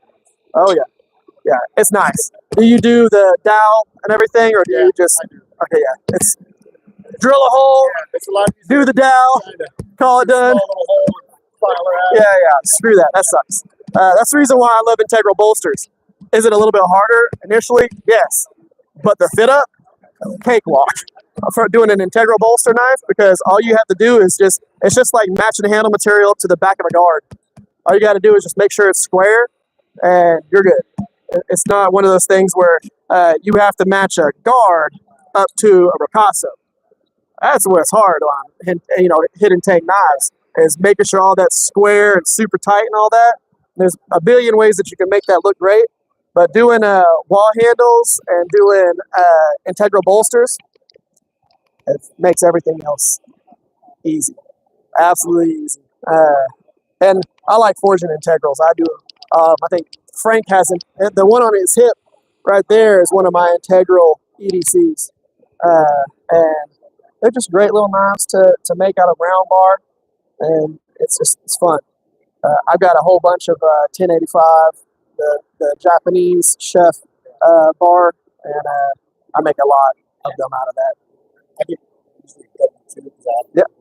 Yep. Oh yeah. Especially on chef's knives and all that.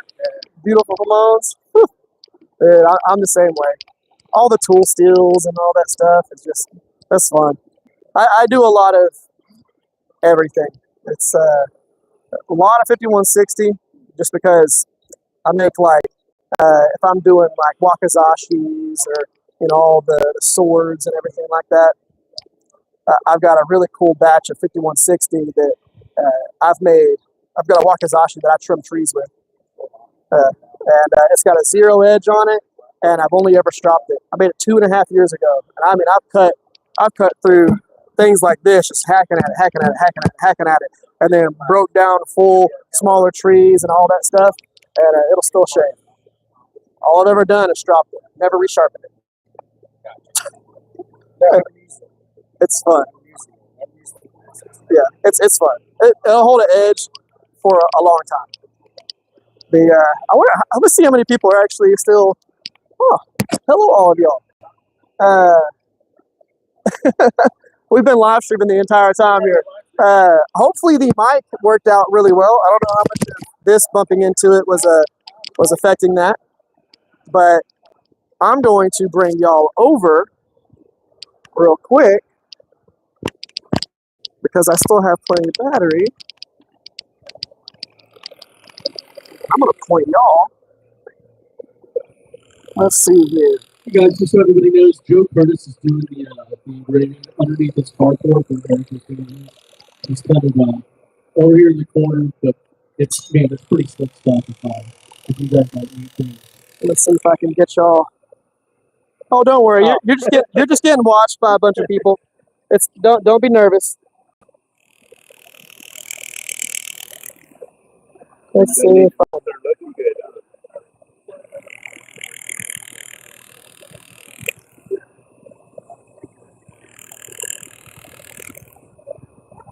there we go. Little engraving demonstration.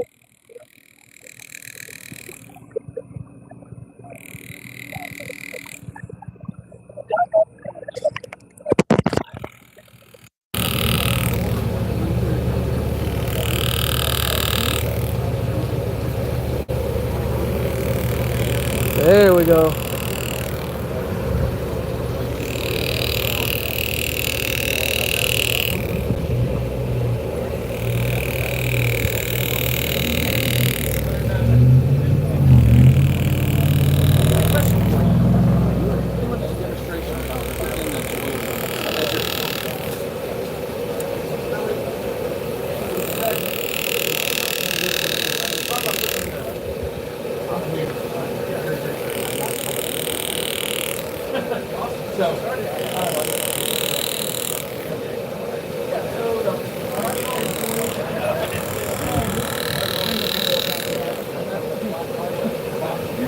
Pretty much everything. Pretty much. That's amazing. When I first started, I used to have to draw the lines. Now I can see the lines. But I've been doing it for like 30, 40 years too. Symmetry is the hardest thing for me. I'll always get one line. Muscle memory. Yeah. It's just kind of, you can almost do it in sleep. Right?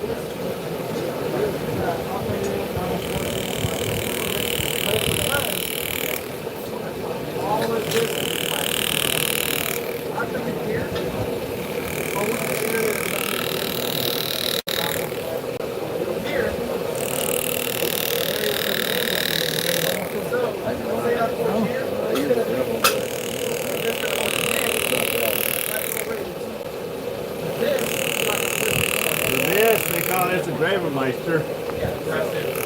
And this is a 1966 model. It's old. It's the first one I've ever had. I've had newer ones, but I upgraded it for strokes and stuff. Like all the new ones don't use oil, where this still uses oil, so it gets a little messy, but it's quieter. It is quiet.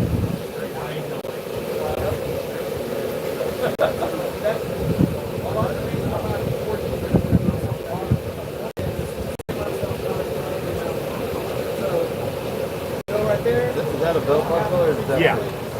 It was a guy that I was working on for Chuck. And this was just kind of a, while I was messing with the guy, and we're like, oh, just make a buckle out of it. Make something out of nothing is what we do.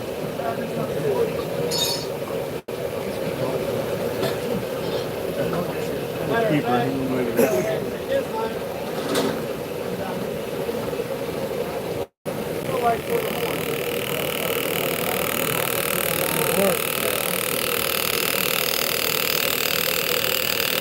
I got a spider coat knife with a copper scale.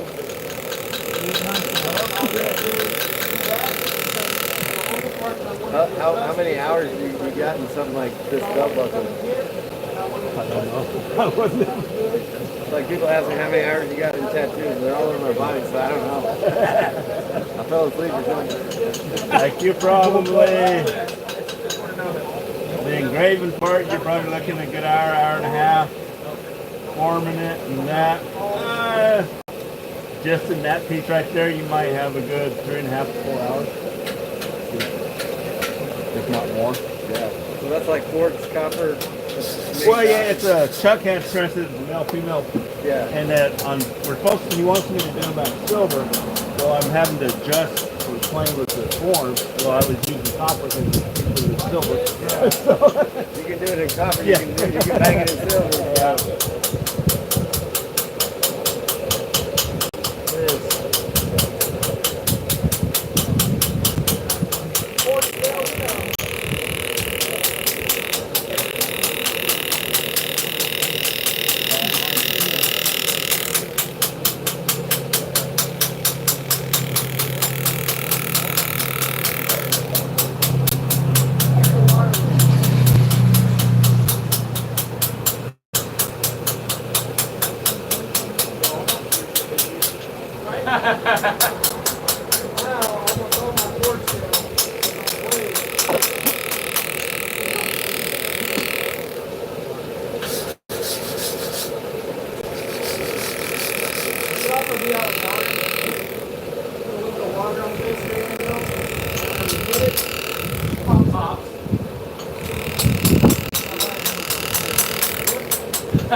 Because nobody knows what it is.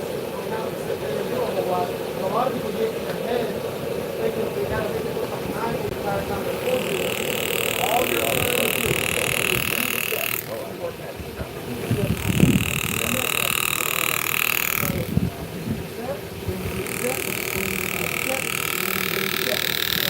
so many people get to this point. You want to take it? Like it is right now.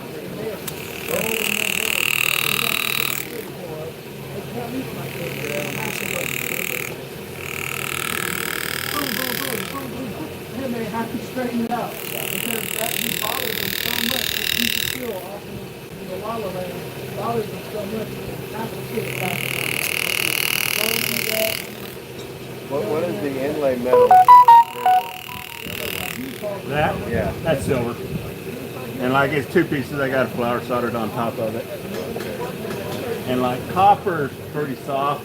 And so when I was soldering that on there, it wasn't quite touching and I tapped and it collapsed on me right there. So it's got a little. Yeah.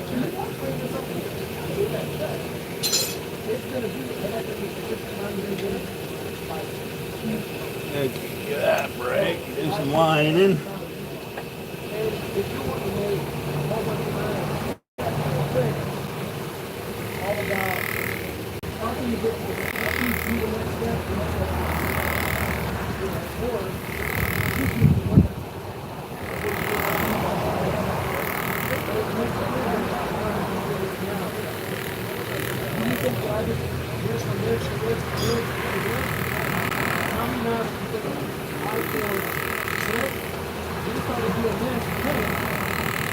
That out. And then, don't have much worry. when you start forging this one, and then go. So, I started figuring out what kind of hook I was going to I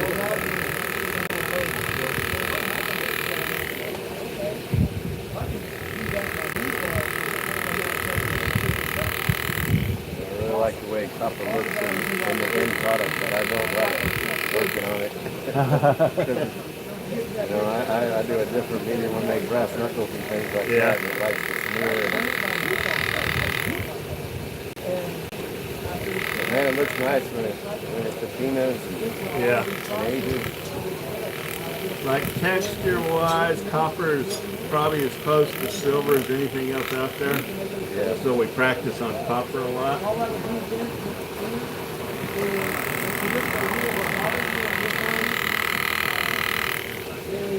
This section right here, and this bumper, that needs to be back here, about half. It needs to be running in.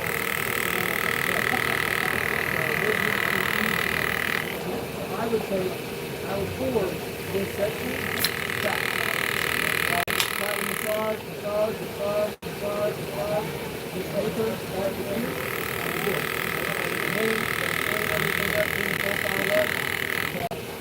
It's all about perfect what I'm going to do. And let's say I want to do a different thing. I'm using a different I'm going to do a different paper. If you're going to do a different paper, you need less material. So I would take about half an inch of this material. And I know that when I start working this, paper in there, it's going to be a lot of impact. I also know this section needs to be smaller. And when I'm doing this,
Yeah.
They're doing all this kind of work and they can do it. So I have. So how do you charge it, man? Do you charge per inch or per job? It's usually the hour materials. And a lot of it sometimes is by the job. You have a pretty good idea how long it takes. Instead of having them being, you just take them all one lump sum. Just what up there.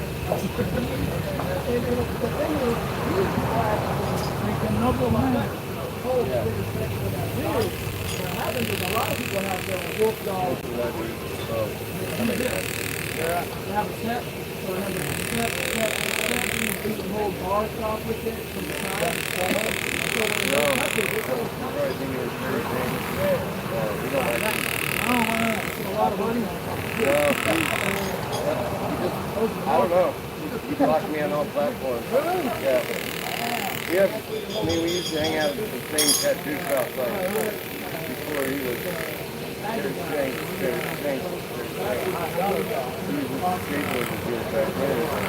I don't know. I think he feels threatened. Really? But What do you charge for 2 minutes? probably around 180. Yeah, I'm looking at Right. My little bitty baby ones. What's up? all the way down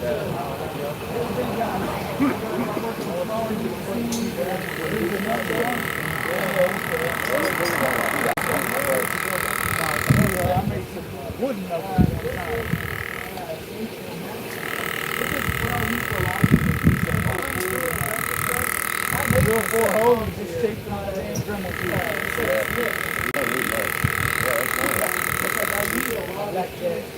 Yeah. You got an Instagram? No? You want to do social media really?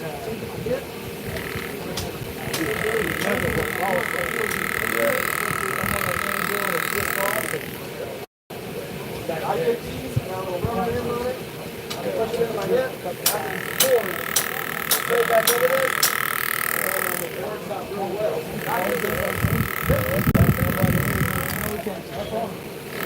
I'm from that really old school where you break it down into sockets. Yeah.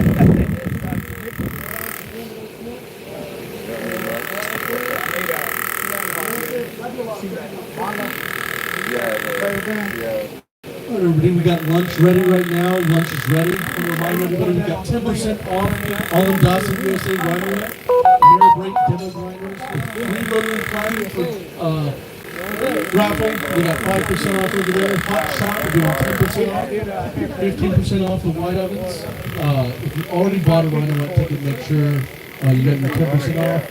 And then sign up for the raffle ticket. We got tacos up front. Tacos up front. Tacos in the front.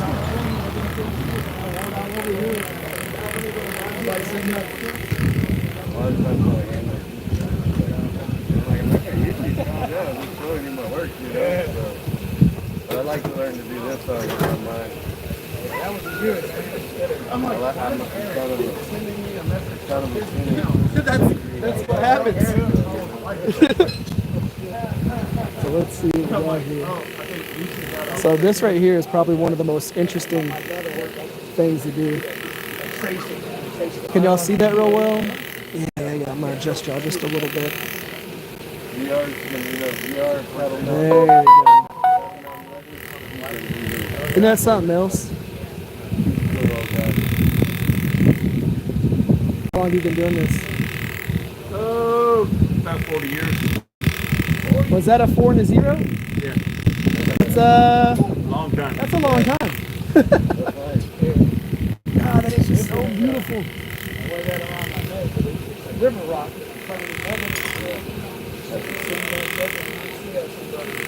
It's a 40 years. a socket lamp. Right? I'm always finding like, big old nuts and bolts to hold on to. Because I'm a high Oh, that's so awesome.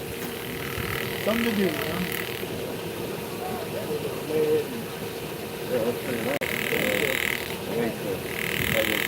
Tried it? Tried it, it's hard to work. Plastic, so you get up, get floppy, and then you get some foam, or you can even get fancy with some vacuum sealing and many things.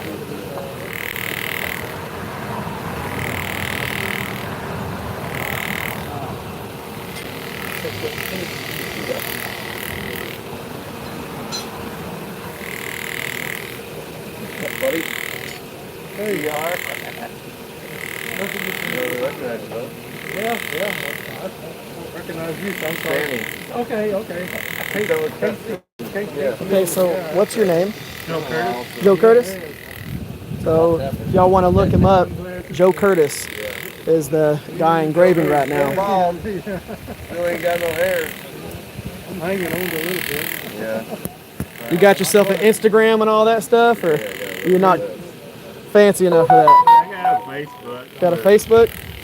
Been doing it for 40 years. I'm not a big social media guy. No, you're good. There's a lot of us knife makers that, and stuff like that, makers in general that are not social media people. Right? Some of them aren't I tell you, people persons at all. almost all of them are introverts. I got so used to doing this because of YouTube. My father lived on a meeting mountain and people. didn't like nobody. For a reason. Leave me alone. I'd rather do If the gate's open, come on in. If it's not, you better leave Oh, yeah. me alone. That's a lot of us. People That wouldn't way. believe me. You'd call him at night and you had about an hour and a half you could catch him. When then they came out with caller ID, I've seen him learn, just put it back down. I don't need to talk to him. Photography and videography. Well, people forget it's a luxury to have that instant contact. You used to walk away for a week and you just didn't talk to us for a week. Yeah. Yeah. And then you can use the video. Now you can't get away with all these things. I can do some stuff on it. They're dinging. Distracted. People get mad at me because they're calm. I'm like, well, it's in the car. You know, whether phone number, Instagram. Okay. So there's been times I've gone somewhere and they're trying to call me when I get home and my phone's, I left it at the house.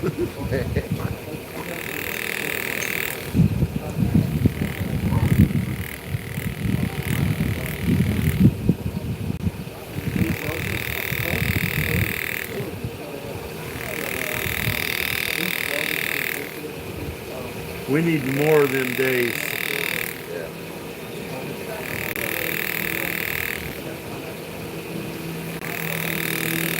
Trying to teach my kids that they're 11 and 13 and they want a phone so bad. And I'm like, we're not doing it.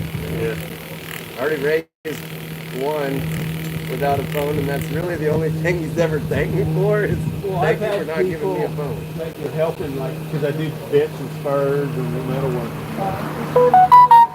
And I'll do stuff, and I don't have all that fancy equipment, but Yeah, you just don't need grinder, and they're like, how did you do that? I'm like, well, there's a will, there's a way. I don't have to have a $6,000 machine to do that.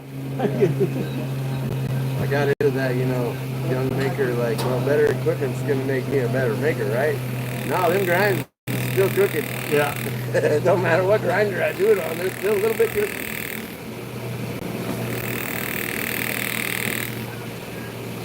Like, and I've seen guns, old guns that were engraved that are just beautiful. Back they had a hammer and chisel. They didn't have this. They just tie it to a tree stump, and walk around the tree stump.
Well, that's not true.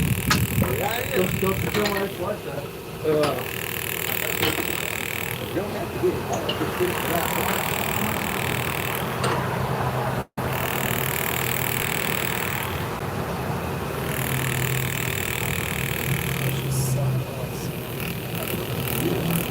This will be a belt bumper, right?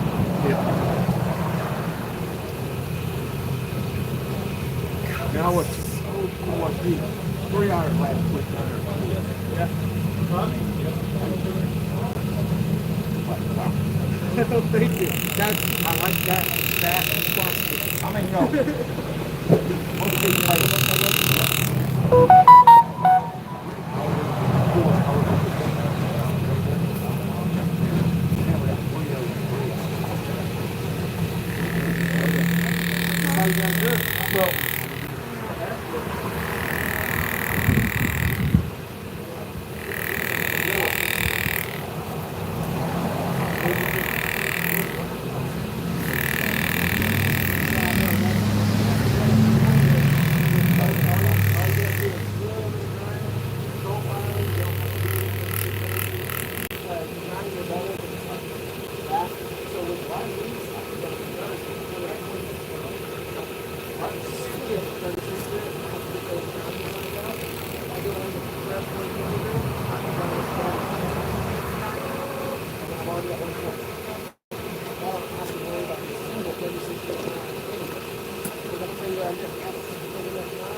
Oh.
This one's cool. I just switched it up.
be a larger set.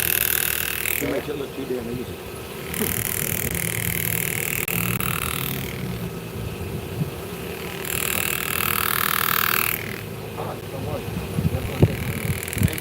Make sure you're small. Are you usually at the shows? Okay. Yeah. Yes, sir. Which time is that one? You know, it turned out to be decent. So, We're having a good time. hopefully, Not having such business for it. It's hard not to spend money. I'm telling you. Because I'm making myself. So, I mean, working around this crap all day, well, that's not fair. I get to see all the new American race people working. Oh, need one of them. Yeah. That's fine.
Check, check. There we go. This is Skeeter Rock. You don't stop at the Hip Hop Barbershop Second and Pork Chop. Hey, everyone, these Raffle. Can you hear me all right? Okay. Maybe I need to get closer to this thing. So, those of you that don't know me, I am Chris from Hot Shot Oven and Kiln. I just want to say thank you to Texas Farrier Supply for having us all out here today, and this has turned out to be an awesome event. If you guys have any questions on the hot shot ovens, you can grab me. I'll be here for about another hour or so. Otherwise, Evan can help you out.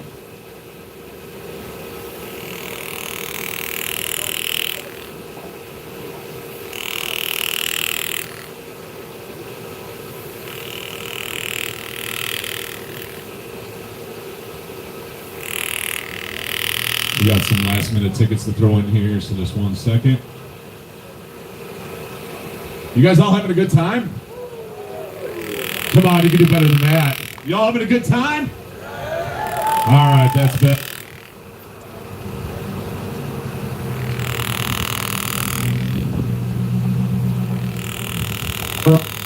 First thing we got here is Sales by Sarah gift card for $50 used for any segmented items.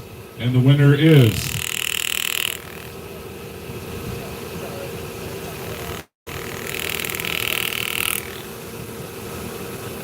Bill McKinley. Bill McKinley. Ticket ending in 7957. The Cat's Coffee Guy.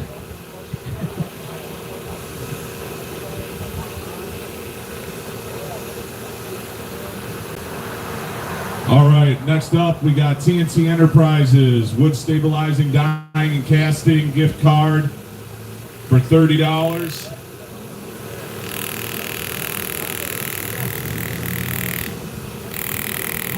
Troy Monk, Ticket ending in 7881. Troy? We have a Troy? I think it says Troy. Troy Mork or Troy Monk. All right, he'll be up here.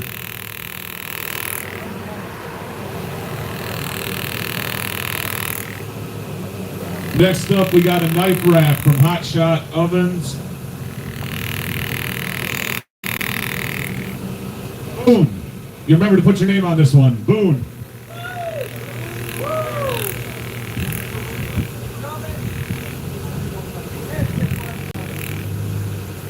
Come on, Boone.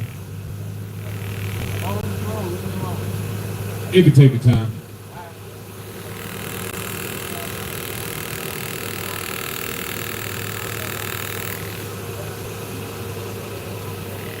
There you go. Now you just got to get a hot shot oven to go with it. All right, what do we got next?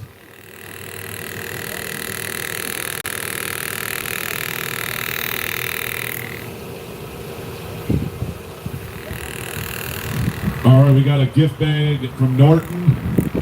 Benjamin Murphy. Murray? All right.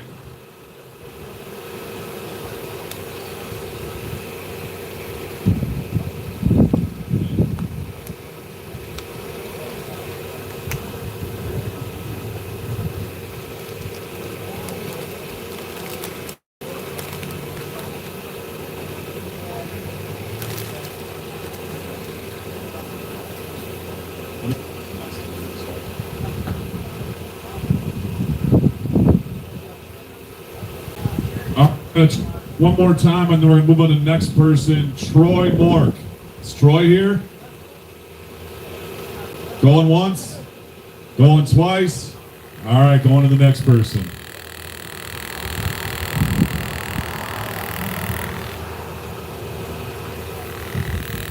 All right, so the new winner of the $30 gift card from TNT Enterprises is Colin H.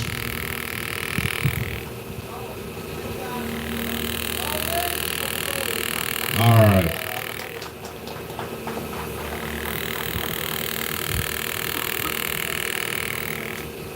I thought y'all were just clapping for him taking his garbage to the garbage.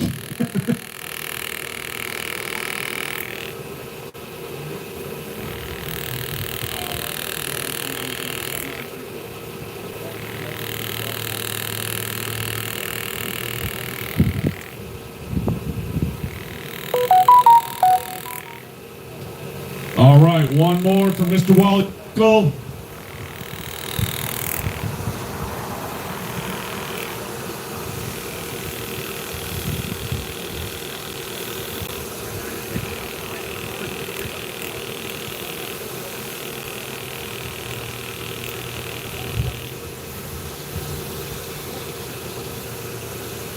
Antoinella.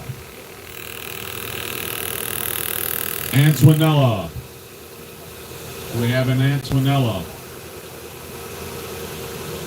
Anasty. Ticket ending in 8100.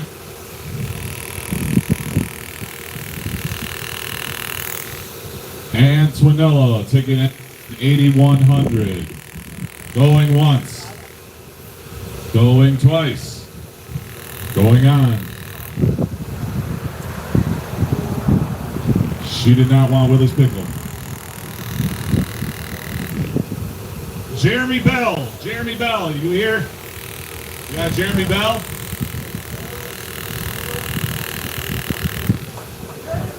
Jeremy Bell, here he comes.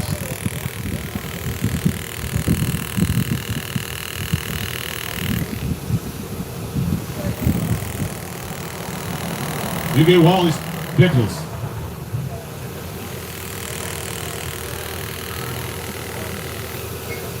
All right, I think that's all we have right now for raffle items. So continue on with your day. Have a good time. We'll get back to the raffle items shortly.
She flipped out.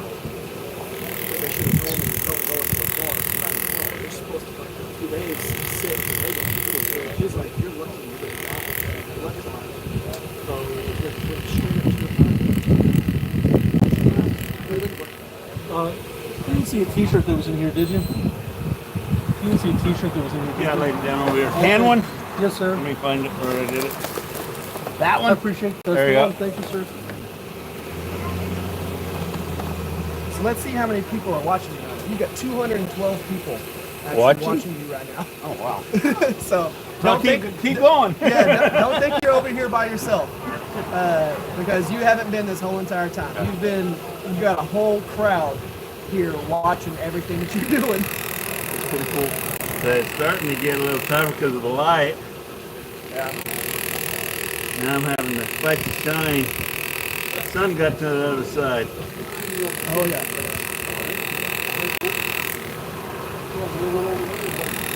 And it makes some things a little easier to see and some things a lot harder to see.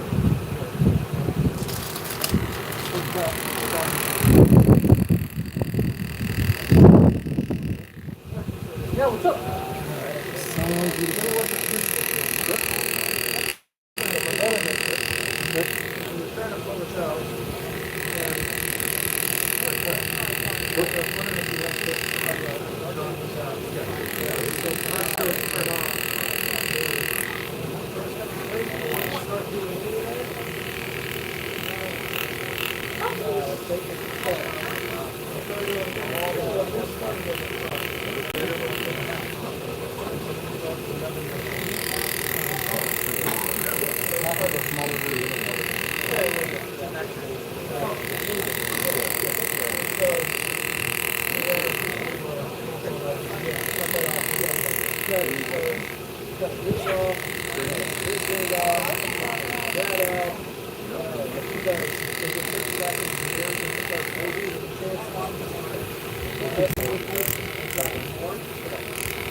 Feel like this is what it's started with.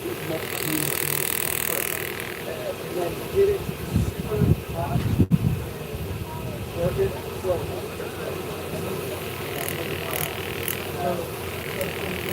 You know what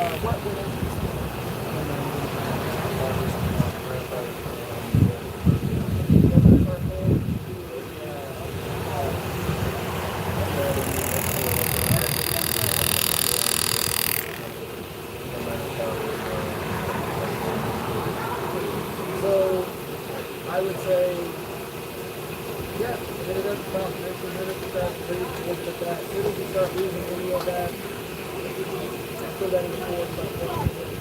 But the biggest thing for you is going to be getting rid of any back.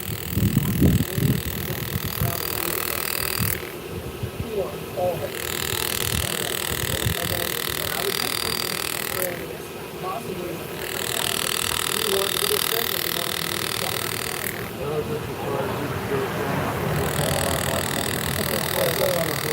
what I would do is clean up all this stuff. I would do straight clean. I would start on the board. And I would start blasting.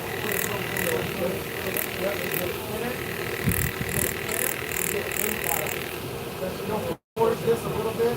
I'm in the wall.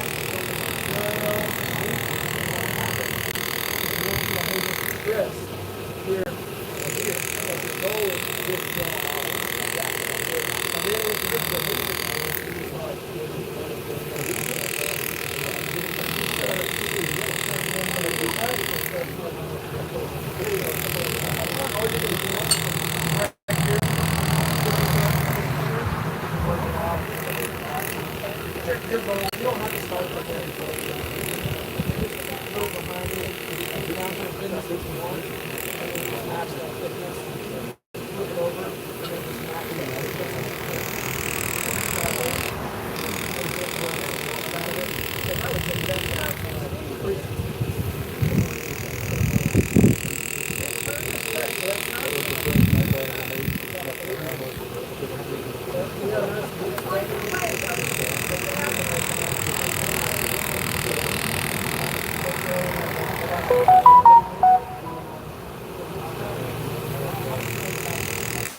Going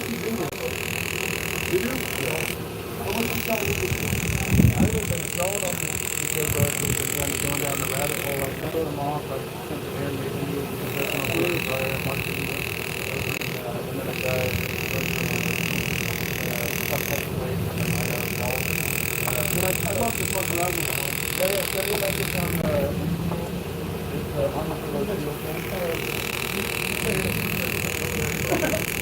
that was the other half of that one that I stretched out. You don't really have that.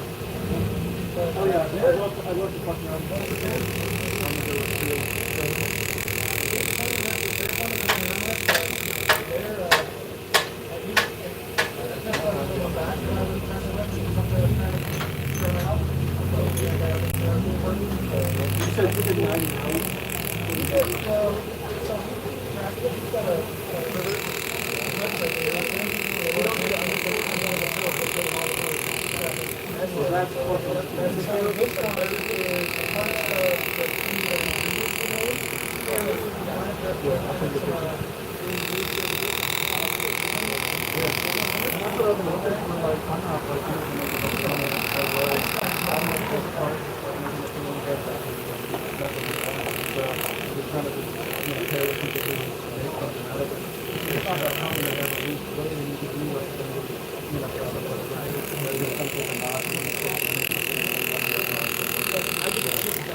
There we go.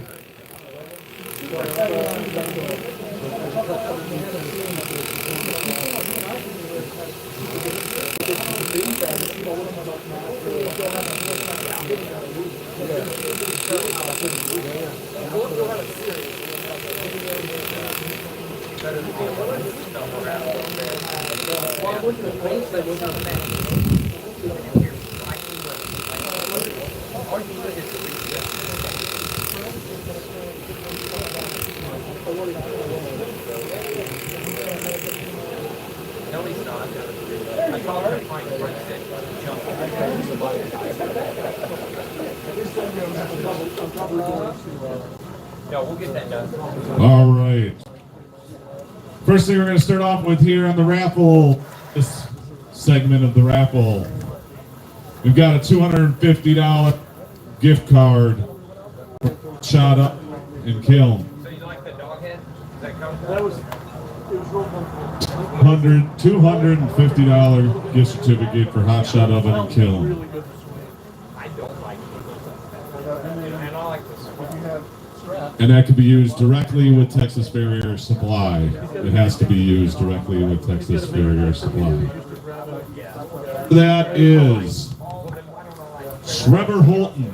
Trevor Holton. If you win multiple gift certificates, they can't be all combined together either, just so you know. Unless Kim says it's okay.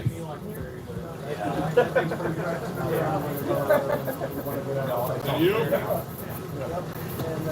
Congratulations.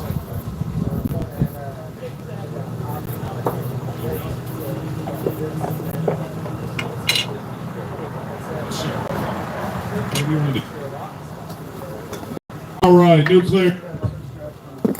Oh, I need it.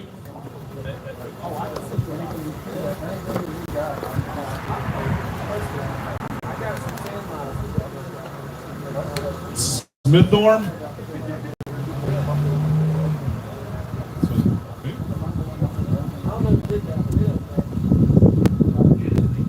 Smiththorn. Ticket in 8091. Ticket in 091. Looks like it says Smith Horn. Your last name is Smith something. Is that you? What's your last name? Oh, okay. All right. There you go.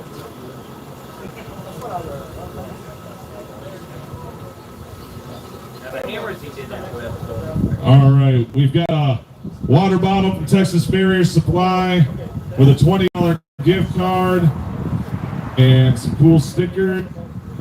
And Kim put this together so it's priceless. And the winner for this is Mike Reed. Mike Reed. We have a Mike Reed. That's you. Congratulations. All right, we got another gift certificate for $200 for Hot Shot Oven and Kiln, which will be used at Texas Farrier Supply. And the winner of that is, come on, Vanna, Jeff Carey. Jeff Carey. Wow. You got a lot of fans back there. You should have heard what they were calling him for winning it.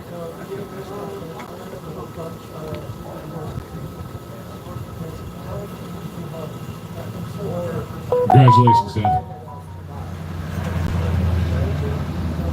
Anything else?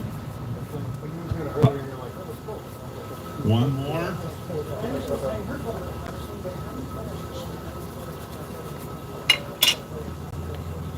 All right, we got more here for this round. We got another Norton gift bag. Looks like it's got a hat, nice water cup.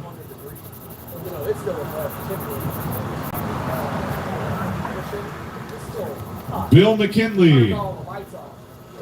Bill McKinley.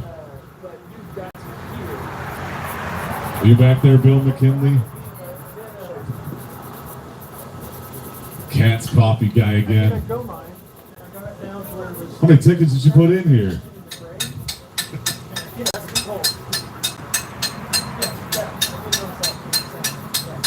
You should put some money on, well, I was going to say the Cowboys, but probably don't want to do that. Congratulations again.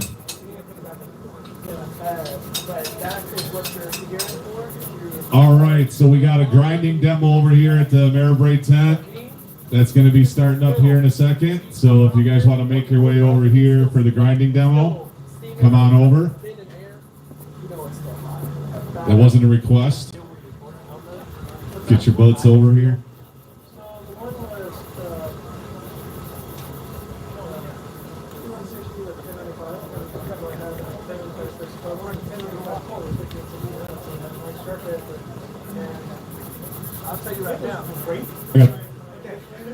I got the voice that was made for Rick, just told, so.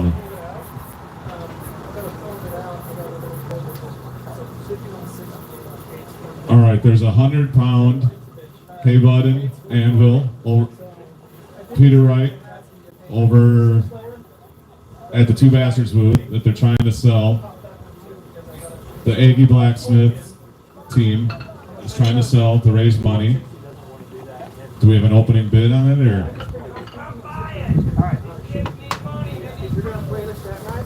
Do we have an opening bid on it, or is there a starting price, or?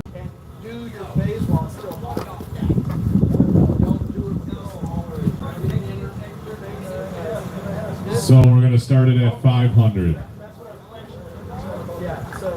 What'd you say? 10,000? We got a bid for 10,000? All right, so head on over there if you guys are interested in taking a look at it or it. And it's for a great cause, so let's support that. That's what this is all about, guys. Getting together and supporting each other and supporting future blacksmiths.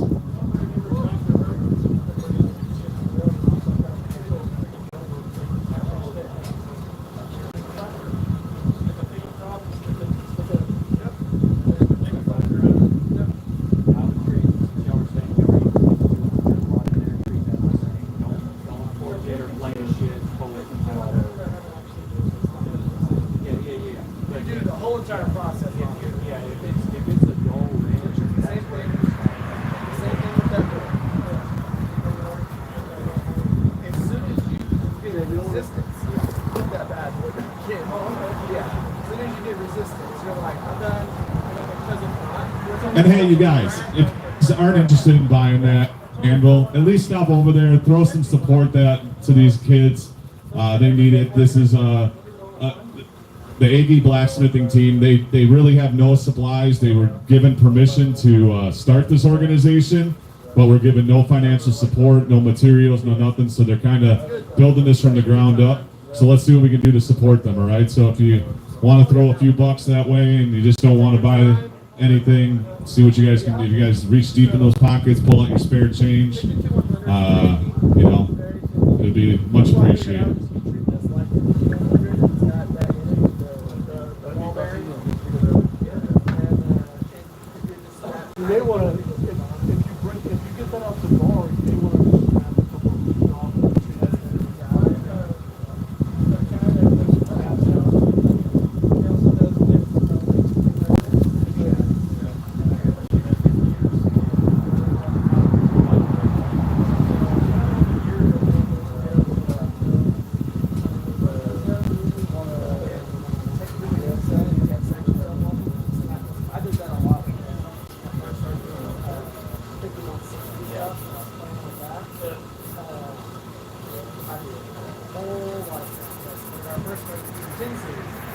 anything for that.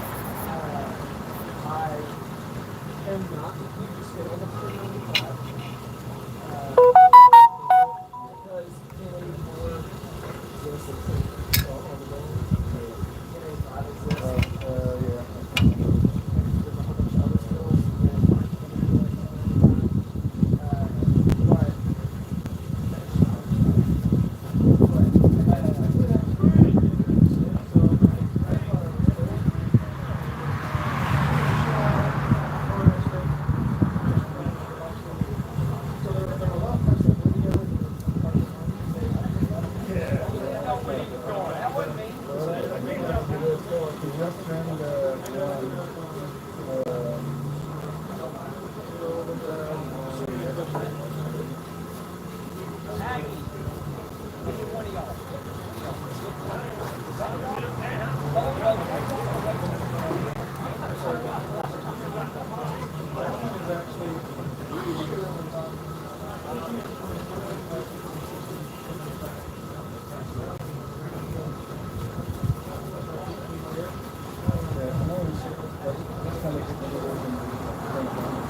Sure, that's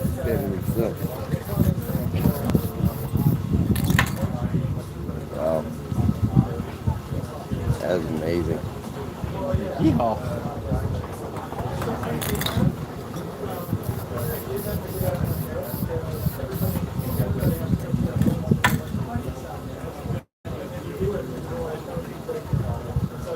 What do you use to blacken with? I oxidize it first, and like on the copper, I use copper oxidized. Then I just use Rust-Oleum paint on top of it. And then like the copper, it darkens so quick, so I put a sealant on it just for a little while.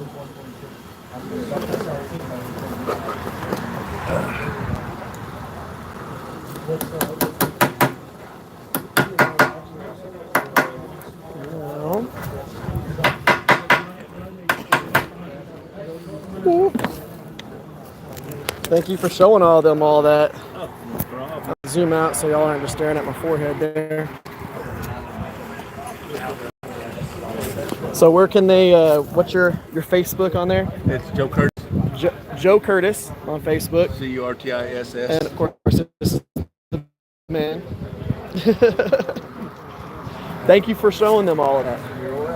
Oh yeah. So we'll start walking over here. I'll show y'all the profile that I ended up forging on here. Using some questionable stuff. So this is the profile that we did whenever we were forging. Right there, nice and straight. That's the one that I did. Now, whenever Jay comes over here and starts doing his part, I'll go ahead and live stream that as well. So J Neilson, we'll go over here where he's actually grinding. If you don't know J Neilson, it's one of the Forged and Fire judges. He's the guy that's over here, right here.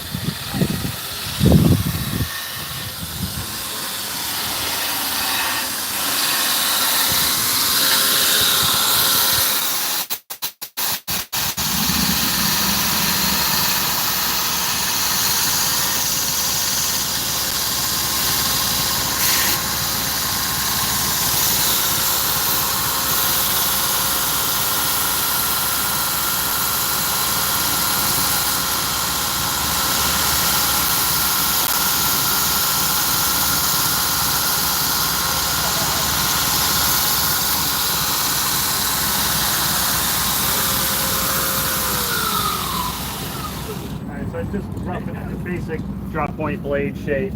It's 3/16, inch and a half, I believe, inch and a half, inch and a quarter. For most of my hunters, I like starting off with that kind of shape and that kind of height. I'm not a fan of long blades like you tend to see on the show, Forge Fire. Everybody has this great tendency to get on the drawing dies and draw steel that way. Nobody knows how to draw it that way. So we end up with long, thin blades, no width. I like having blades with a little width to them, so you got a better edge geometry. Everybody knows what I'm talking about with edge geometry. Your taper from your spine down. I prefer most of the time to bring those plunge grinds almost all the way up to the spine to get a nice even edge geometry all the way down. And most of the time, 90% of the time, what I do is grind is flat grinds. I do a flat grind with a convex edge. Everybody's got their own opinions, same way with the battle with high carbon versus stainless, yada yada yada. That's what I like doing though. I kind of was self-taught. I didn't really know what I was doing when I got into this. It was a hobby. It stumbled out of control. When I went to my first knife show, everybody else there had hollow ground blades. And I said, oh, crap. I better learn how to hollow grind. I didn't know. Everybody told me, no, don't do that. Nobody knows how to flat grind anymore. Everybody hollow grinds. So if you're doing something different, don't change it. So I kept doing it. I kept modifying it. I learned how to slide belt and hollow grind also. But because the flat grinding seems to be a little more difficult, that's what I'm going to go over. And I'm happy to answer. So why is it more difficult to flat grind than hollow grinding? When you first start, you got to get that visual. Once you get that channel in there, you just ride that wheel. You've got the wheel and then you've got the grind in there, so you just set it in there and you just follow that back and forth all the way down. When you're flat grinding, we could have an airplane come over? that's next. That was next. Well, the last place we were shooting the show, there was train tracks right behind us. So like every 20 minutes or so, we'd have to stop as the train would go by. And my running joke was, well, next season we're going to be at the airport. So there you go. The flat grinding, because you're taking this whole area and trying to keep it perfectly flat on a moving surface is very difficult. And if you twitch it a little bit, you get a crease in there. And then you start getting different facets. Getting those while you're grinding is not that big of a deal. It's the same way I talked about earlier with forging. You see people, and I hate to use the TV show as an example, but most of you have seen it, so it's easy. People will forge a blade and they'll bang on it and it starts curling up. And then they'll 10 minutes straighten it out, put it back in the fire, bring it back, hit it, it curls up again. 10 minutes. They waste so much time trying to keep that blade flat. Don't worry about it. Do it at the end. Same thing with the facets. So you get some facets in your blade, don't worry about it. Grind that mass down and even it out at the end. It's like doing woodworking. The finish work takes longer than anything else. One thing I'll bring up about the facets and the other thing is always get a fresh belt, because if not, you are going to get those waves, different grind lines across your blade.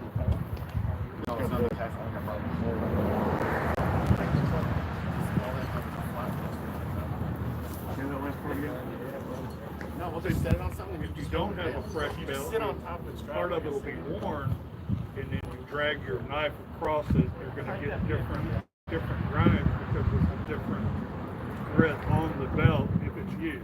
Where it gets humped and channeled and stuff like that. Yep. And the fresh belts, when I start these, I usually start with an old belt, especially on the first grit. This 36 is what I start off with, because you're going to take off a lot of grit when you first hit that 90-degree angle of steel onto that belt. A lot of grit's going to fly off. So I start off with a used belt first, get that initial roughness knocked off, and then switch to a fresh belt. And the fresh belts will cut cleaner and cooler, especially if your blade's already heat treated. The fresh belt keeps it from overheating as much also. So, like I was saying on these blade stops, aside from the fact that it's going to help me keep that plunge grind even, I like this for leverage, especially doing flat grinds. If I've got a grind that's really low on this side and higher on this side, well, I know I got to pull that grind up. So as I go on the belt, I'll actually put pressure on the bottom and push it. Same on the top. I need to thin on the top. So I like this for using leverage when you're grinding against stuff too. So you see I'm starting, I put a rough finger well in there, just using the edge of the platen to cut that in. So that's where I want to start my plunge grind. A lot of times when I'm doing full tangs, I like to have that finger well in there. So if you're stabbing at something, your finger doesn't immediately slide up on the blade. So I start with a 36 grit. Like I said, I would start with a used one, but we're not dealing with that right now. So we're doing and I'm going to rough probably about 80% of the blade off on this 80 grit belt. I usually only use 36 and 60, and I'll go around the edges to 220. And that's where I heat treat. After heat treat, I'll go back to a 60, clean it up, and go 60, 220, 400. And then I decide if I want to do anything else. I usually don't go much past 800 grit, and that's usually just the final cleanup. Even hand rubbing blades, I hand rub them to 400, and then I'll do like some one-way pass on 800, and that's about it on an etching blade. Especially if you're etching blades, you don't have to worry about cleaning it so fine. So on this,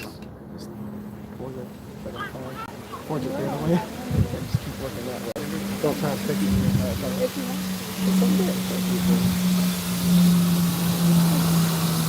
so how many of you are doing this for a hobby? How many of you doing it for a living? Right. A lot. So, one thing about that, take your time. I'm terrible about it, especially when you're dealing with a machine this. Motion activated. It must be, or sweat activated. It's ready for you to start. You want it forward, right? There's a forward and a reverse. This one's got reverse too. It's just you got the accelerator set really slow, so okay. New machine. User error. Yeah, there's a lot of that going around. Okay, so 36, like I said, I'm going to do most of it on here. I want to keep that edge on here before heat treat about the thickness of a dime. Not much more than that. And when I first started doing this grinding stuff, they said you had to do everything's full passes from the plunge grind to the tip. That's crap. You don't have to do that. A lot of the stuff they told me in the Blade magazine and stuff like that when I started off with was a load of crap. So what I'm going to do is I'm going to start in that corner. And you don't know what the 2-inch monster is, right? Careful. When you're grinding, the edge of this platen will heat up faster than the whole platen itself. So you'll start getting swells on the edges of the belts, and it'll actually put a little crease 2 inches in if you're not careful. So what I do is when I'm putting it on here, I don't just lay it flat on here, and it's kind of hard to show you guys if you want to come over, but I'll actually lay the edge of the blade on and then kind of feather the whole thing in. So instead of just sticking on here, it's a matter of getting that with a little bit of space back here and actually kind of laying it in. So you try to avoid that. The other big thing is always change the angle of your grinds, your scratch pattern between grits too. Let's start this.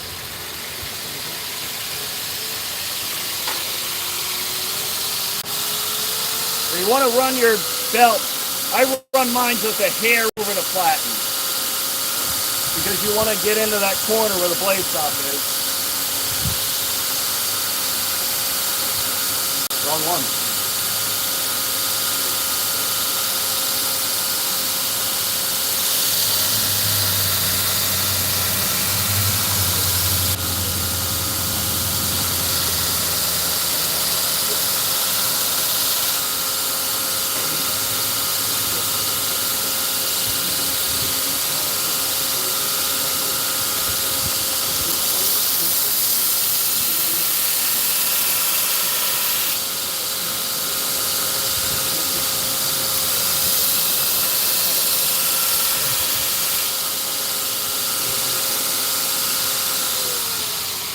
that's right about where I would stop with the old belt.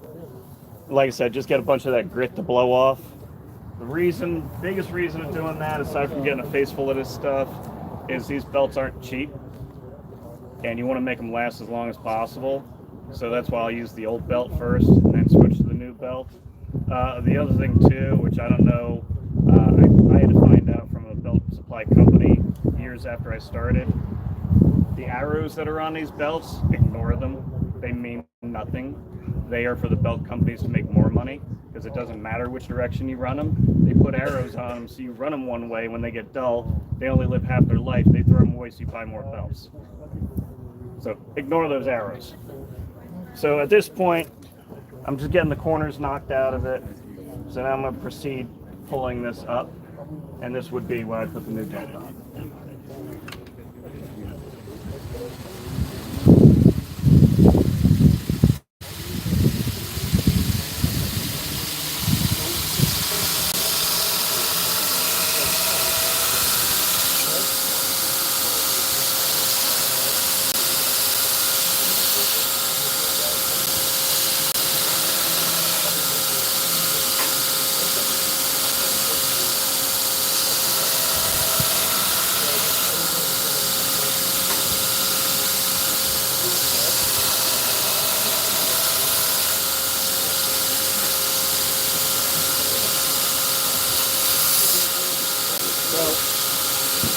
Basically going for a fairly even grind.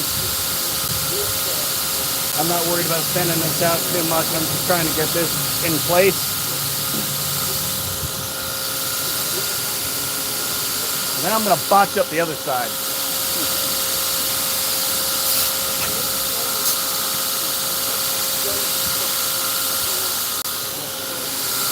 So, a couple nice stitches in there. Wrestling took a long time for a long time. That's exactly what it was. That's also one of the reasons before heat treat you want to keep that a little bit thicker on the edge too. When I started out, they said you had to start from here, go straight across. You don't. Like I said, worry about blending everything into the end.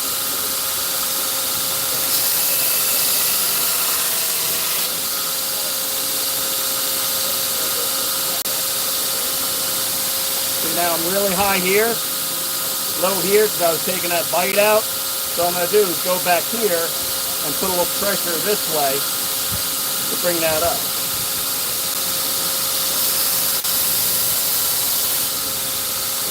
And then just blend it in.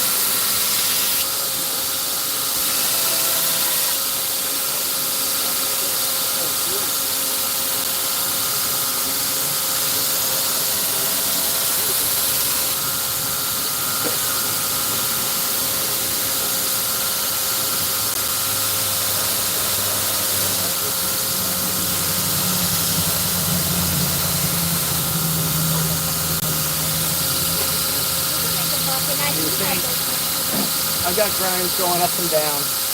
They're not flat. They're not all the way across. What I'm concerned about keeping even right now is this edge. And I can fix all that in here. In fact, I prefer cleaning stuff up if it fits with that.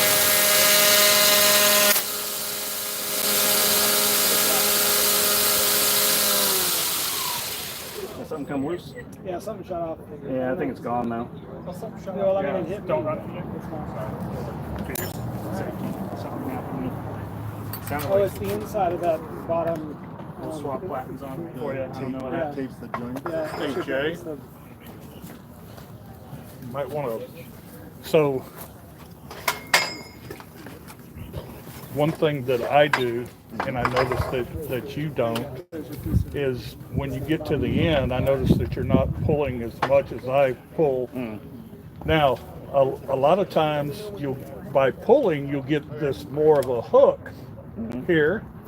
Then if you go straight across, actually it'll start and be a straight line from here all the way to the end. I don't like doing that pull because you have a tendency to thin that tip out a lot and then having to grind that back, and then your tip starts dulling out, and then you to reprofile, at least when I grind. Well, mine comes up pretty straight, but like I said at the end, I just keep mine straight where I'm getting a straight line across.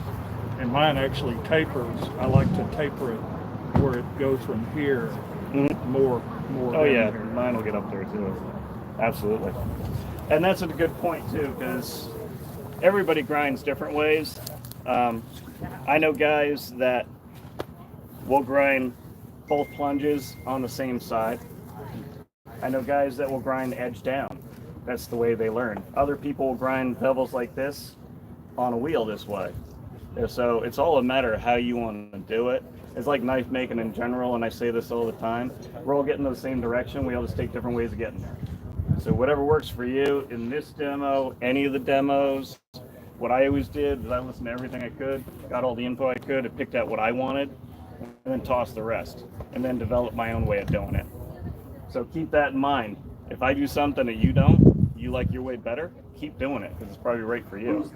We ain't all built the same. Do you have any suggestions on how to keep both sides symmetrical? Because as you're going, like you're having to eyeball it, but do you ever use like an etch or marker or anything like that? You can. I mean, you can eyeball it, do a little,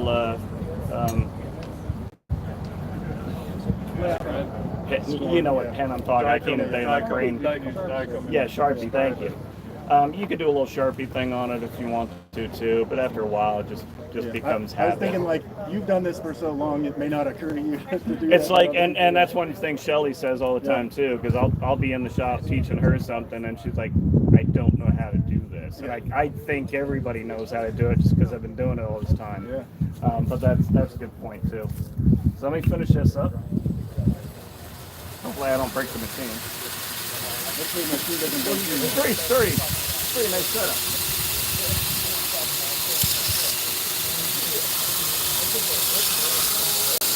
I'm gonna stop using my distance glasses to grind.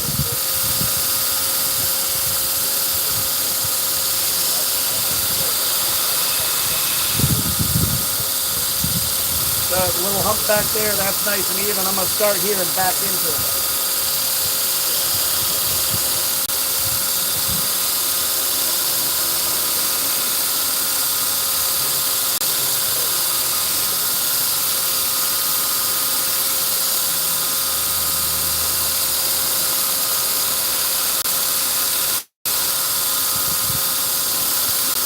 Again, I got a little bit of a hump here. With that wheel, probably hand rub out, but if I want to even it out, I don't start from back here. I'll start here and I'll just back into it and stop before I get there.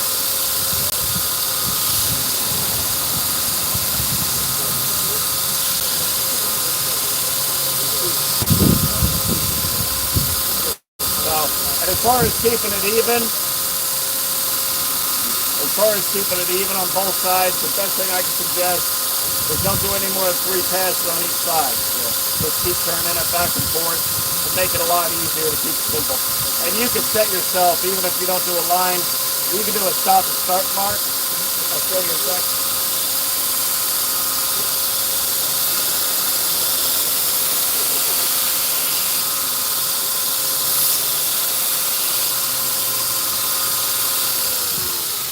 So you're right, your thing about using the marks is a good idea. What I do as I'm grinding, when I want to start seeing that things are even, I'll take my fingernails and put them on the top of each grind. And then look at it this way, and you can see how off they are. Up on the one side. Yeah. So you know which way you got to go with that. And then I do the same thing here, where the flat stops and the bevel starts. I'll put a nail there, and then flip it over and see where it is. So you see what I'm talking about? Put fingernail on top of the grind on both sides, and you can see how off or even you are. And then do the same thing up here. Stops there, where does it stop on the other side? So that's how you know how far you got to go and move it up.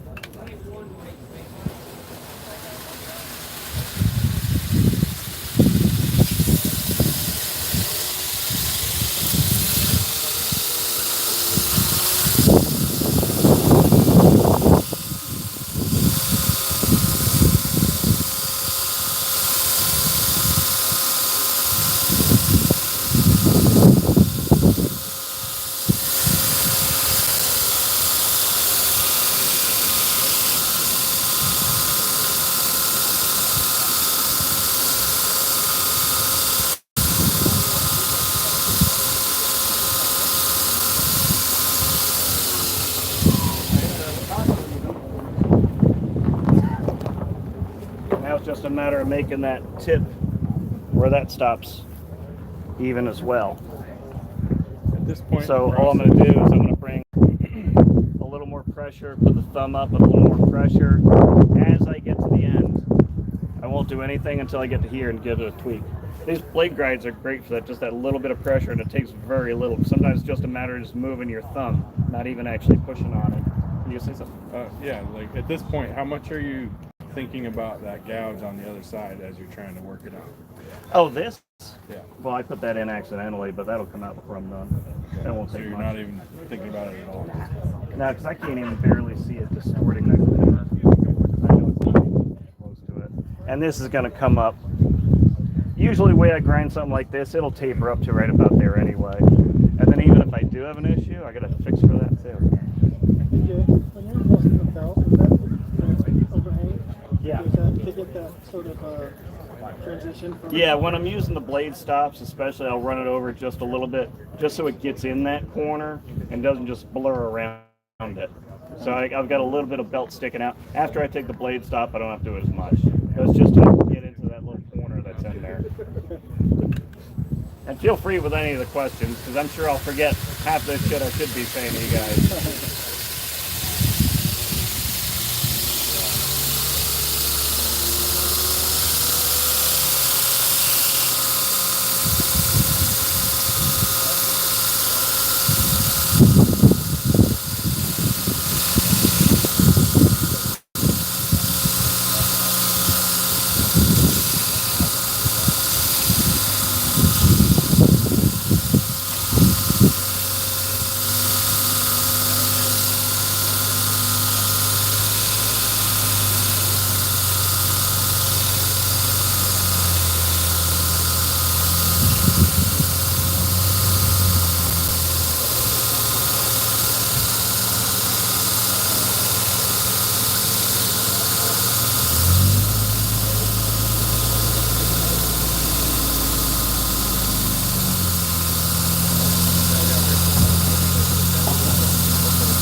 So that's as far as I'll go with the 36.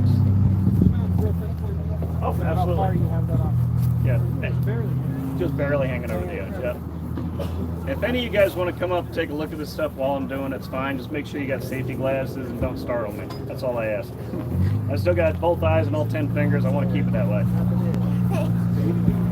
So you're not... Full bore. Yeah, max out.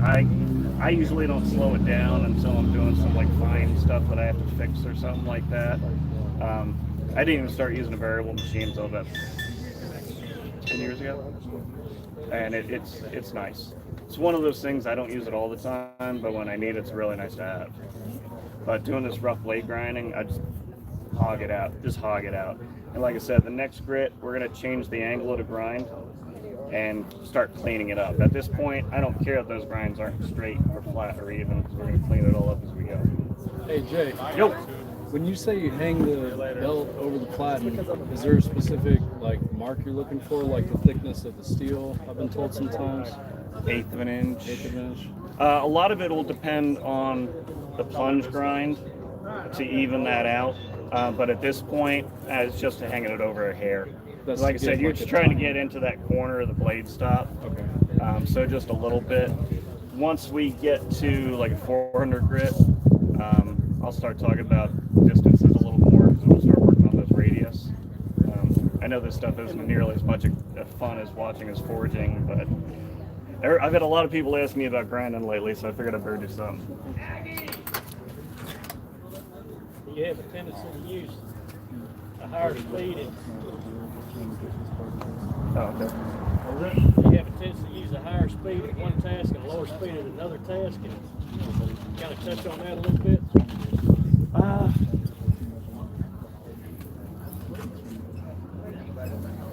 Really, the biggest time I'll slow stuff down, like if I'm trying to fix a bad spot, like I have seam or something in its master's blade, I'll slow stuff down if I'm trying to like just kind of focus on that one spot and not grind the whole blade. Like if someone's chamber finish, I've really got to get that one spot. That's when I'll slow it down and start working on the edge of the plat a little more.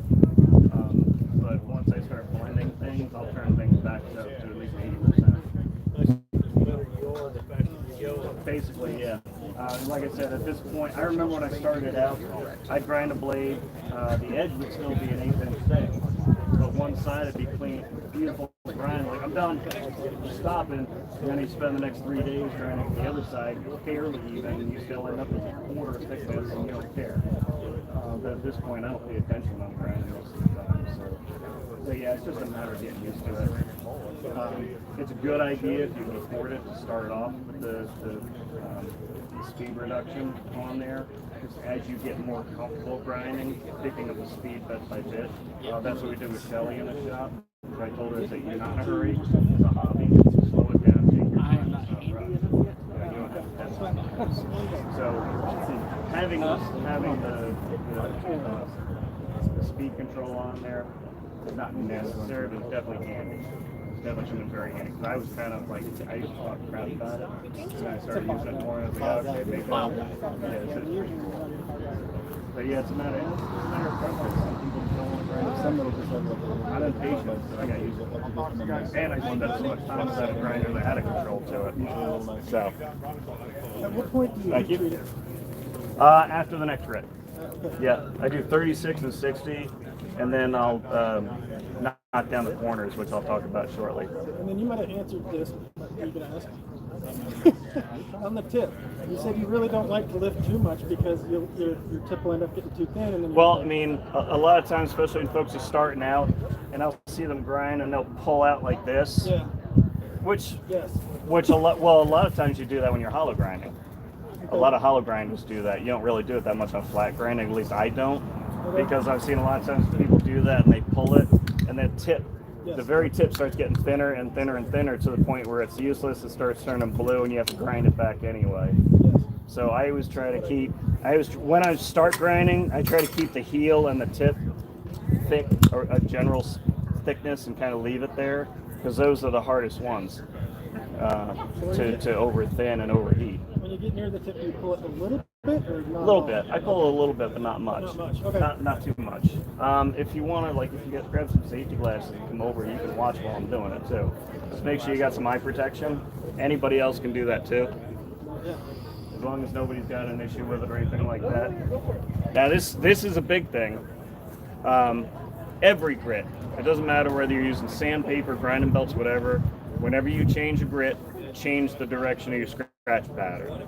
I don't know how many times that I myself and other people will get a blade down to finish, start hand rubbing, and see some nice 60 grit scratches going right down there. And you ain't hand rubbing that unless you got an afternoon off. You're better off just grinding them out.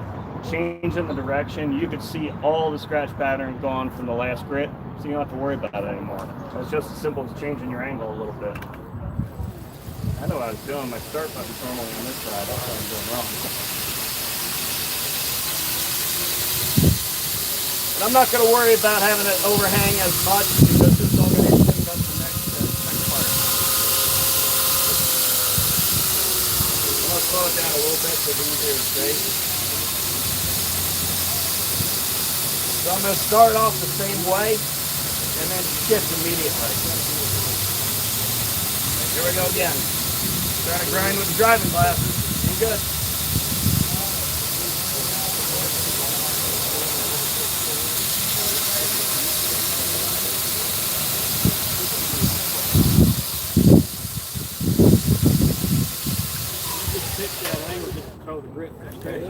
Yep.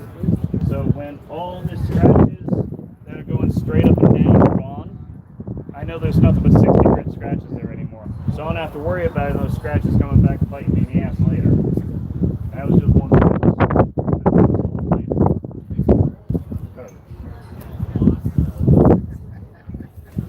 This I guess what you'd call more like fundamental. And it does take hours if you've been sanding it for like 2 hours, and then you get down and you go to etch it and you notice, oh shit, I gotta kick it back to 60. That's very disheartening. The thing that always gets me is when I'm, because I'll usually buff in my plunge grinds a little bit, just to clean them up, because I don't like sitting there hand sanding. I'm the king of shortcuts when it comes to knife making. I don't like doing any extra work, I can avoid it. So you're not doing Flatten isn't radius. You're not doing anything to get those beautiful plunge rolls, like right at the top. Just grinding flat straight across. Straight. So. No, it's just practice, man. You got to figure. I've been doing this for 25 years. How many hours you put in? Yeah, no, I totally get it. I just didn't know if there's a technique or something, and the answer is no. I mean, there's little techniques like turning it to shift the plunge grind or the scratch pattern. I'll get a flexible 400 grit belt here in a minute, and I'll show you how to clean them. There's little tricks to it, but overall, it's just getting on there and getting on flat and grinding. That right at the edge of the plunge where you get that nice. I'm either going to get a 90-degree angle, or I'm going to get sort of every time. A lot of that does depend on how far this is hanging over, how much radius you get. Well, we're going to be talking about that in a minute. Where's one of the people in charge around here?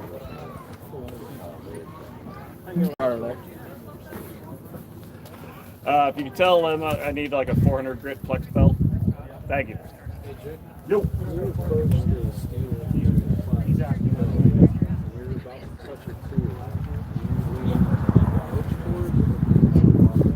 Come right over here, I'll show you. What I'll do is I'll actually lay it right into where the plunge is. So I'm kind of actually literally putting it on like this at first. You try to match the flat with the flat. I'm trying to get the flat, and I'm leaning towards the heel right here.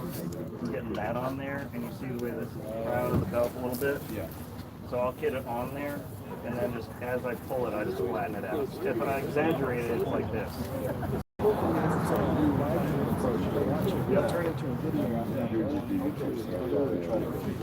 I try to go flat when I'm initially doing it, so then if I have to chase something, like I'm going to have to chase that little hump right there, I'll get a little pressure, a little tweak. But for the most part, I'm just going flat against it. Every time I try to go flat, it always brings the grind up this way. Do this instead. Don't stick the plunge right on there, because I know people are having trouble. Start here and actually put it on flat and put back into it like this. Try when you get back, try this.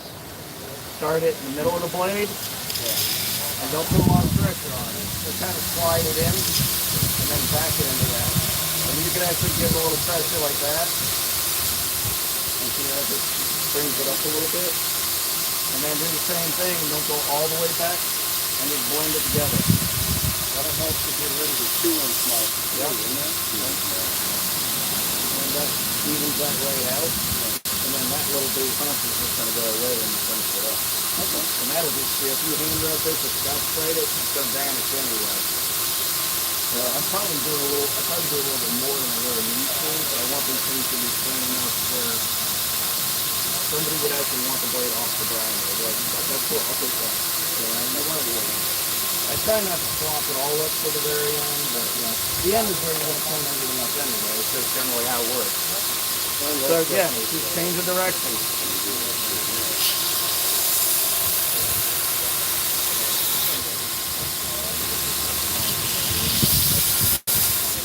Alright, do fucking even louder, man.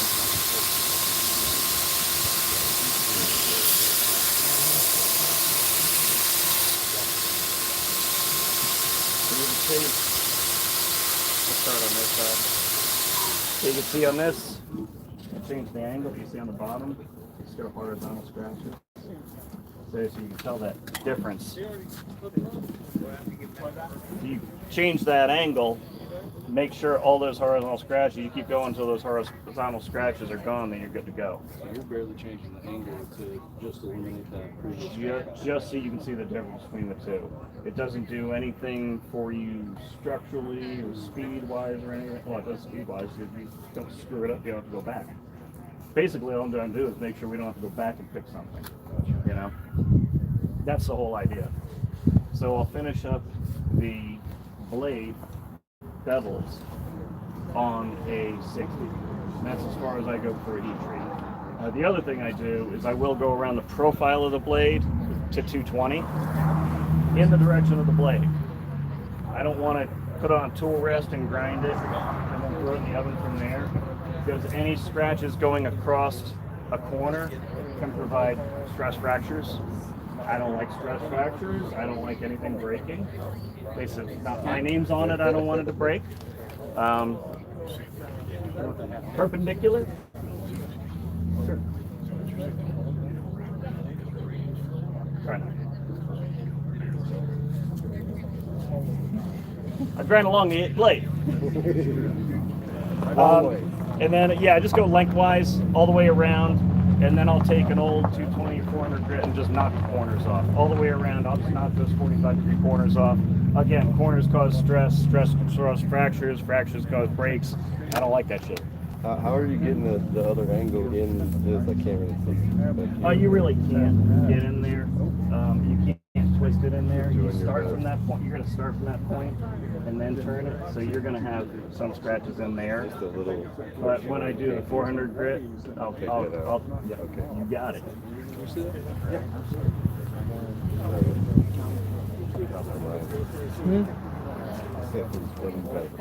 Actually, it's a 220, and then oh, look at that. Yeah. It looks like that. Yeah.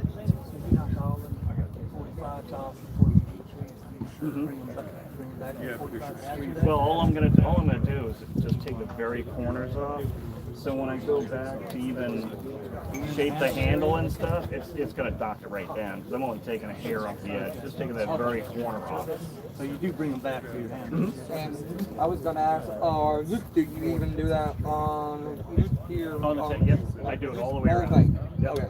Because like the blades I did last night, they were full tang and I clay coated them, so I put the whole blade in. Okay. So I mean, it's less likely to have any issues back here because of the grinding and whatnot. But why take the chance? Yeah. You know. What about whenever you go with the handle on it? Will that cause any gappage? No. No, because then you're going to grind the handle down too, and any little bit of angle that would have been there is going to disappear again anyhow. Oh no. I heat treat it, logo it, everything. The only thing I don't do is etch it, and I'll do a test etch. Like the ones I did yesterday were 1095, just like this, with clay and stuff like that. And I got a logo on it, and I'll put the handles on, and then I'll etch the entire thing. I'm very big on hidden full tang knives. I'm very big on handle bolts, not pins. And Evan, finally, after years, somebody finally made mild steel handle bolts that'll etch. So you don't have a nice dark blade and shiny bolts on there. Otherwise, you got to use copper or brass or something. So yeah, I like using the bolts on that, and that works really good. And then etching them. So this is hypothetically heat treated now. So now I'm not going to use the blade stop anymore. So after this is heat treat, I'm going to go back to 60 grit. Also, do you guys, PCB anti-scaling powder. Anybody know what that is? Anti-scaling powder. I call this shit magic powder. If you guys have an oven, it's great. I think you can use it. I'm not sure. If you put a pipe in a forge, I think you can use it. Anyway, it's an anti-scaling powder. I finish all my blades to 400 grit before I heat treat, even the flats. I put the blade in the oven, ramp it up to 600 degrees, sprinkle some powder on this, wait for the oven to ramp all the way up, put it in, take it out, quench it. Almost that black scale falls off. What doesn't, rinses off in the sink in hot water, and then the blade looks just like this, just like it did before you put it in the oven. You know, you get all that black crap and scale, and you got to hand sand it all down again. That's extra work. I don't like doing that. I don't like any extra work. So I use I call it magic powder, anti-scaling powder. If you guys are into use ovens or stuff like that, check it out. You'll love it. It's great stuff. I brought it all the way from Pennsylvania, so I wouldn't have to look for it again. So back to 60. We're gonna do the same thing, changing the scratch pattern again. So like I said, the blade stops are off now.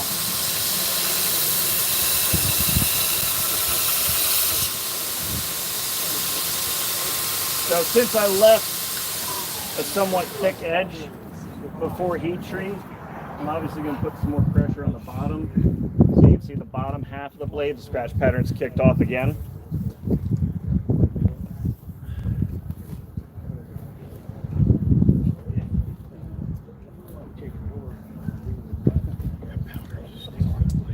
Yeah. They heat up to 600 degrees, you sprinkle the powder on it, and it sticks on there. and holes, and I'll usually wait for the oven to ramp up to 600 degrees, stick it in there. As soon as you stick it in there, it starts bubbling a little bit, and then it becomes like almost like a candy shell around it. And then when you quench it, like I said, a lot of it breaks off, and what doesn't, you just run it in the sink of hot water, and this comes off. Yep, sprinkle it on hot so it sticks. And not only does it protect the finish of the blade, the surface of the blade, it also helps prevent warping. Because it's almost like wrapping blades foil under stainless steel. It's almost like that. So it actually helps bring the results clean. I don't know, there's scientific terms for it that I don't know. Does it help yeah, you're not gonna have any problems there. Yeah, not at all. I don't know if it's the same stuff, but down there on the end, he sells a no-scale product. It's probably the same stuff. Probably the same or very similar. Yeah. It's like you could do the same thing with satinite. You know, you can mix it up, you know, the ceramic clays and stuff like that. You can use the same stuff. Back in the old days when I used to use the satinite to coat the forges, coat the K-wool on the forges, I'd use that for using it also. So again, same thing. Continue with that angle.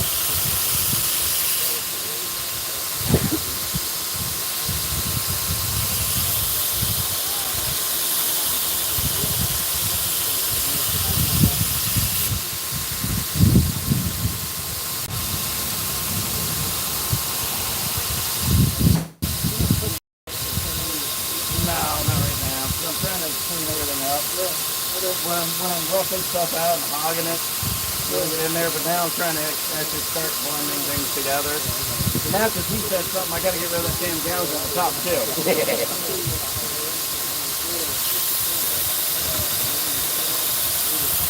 I was just going to ignore that, but now I can't.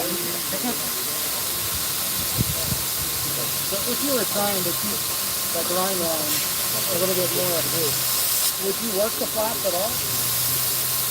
Hold on 1 second.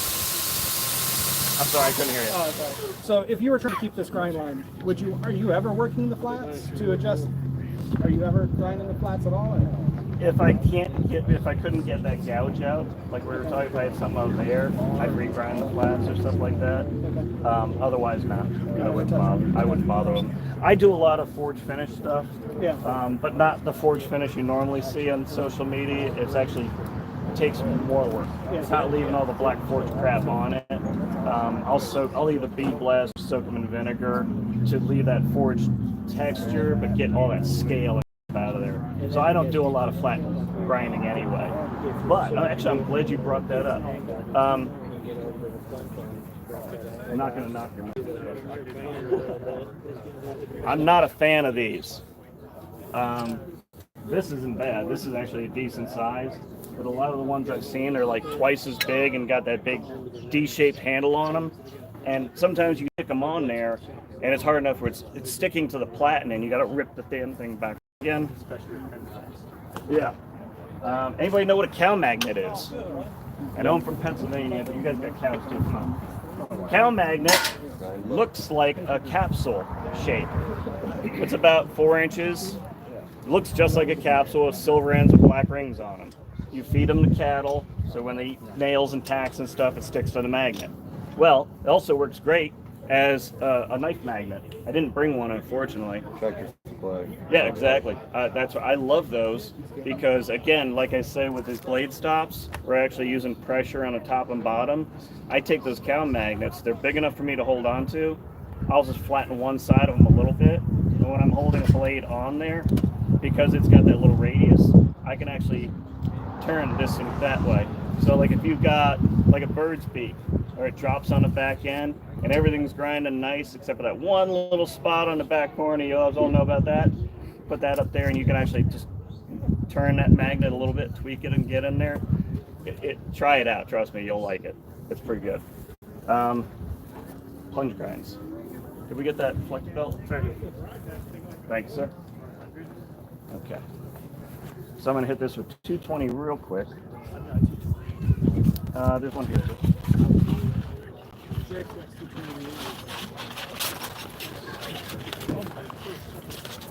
Also, I don't hang my belts on a wall. You can if you want to. Become a pain in the butt for me. I'm tired of reaching up all the time and trying to dig through them. What I did was take a few 2x4s and I actually just made a horizontal, a couple legs and a couple feet, put nails on both sides, and I have all my belts right next to my grinder right here. I've got 36, 60, 220, 400, 600, 800, brand new. The nails on the other side, the used 36, 60, 220. So I will go from the new belts. When I use them up, I'll flip them to the other side, and those are the ones where I'll do rough grinding, start and knock that crap off, or use those belts for handle material or hardware or something like that. Again, these belts are expensive. Use them as much as you possibly can. The 220 here, woohoo! Somebody got funky on the cutter. Bam! Evan, you got defect here. Yeah, that's pretty cool. I don't have one of these yet. It's pretty cool though.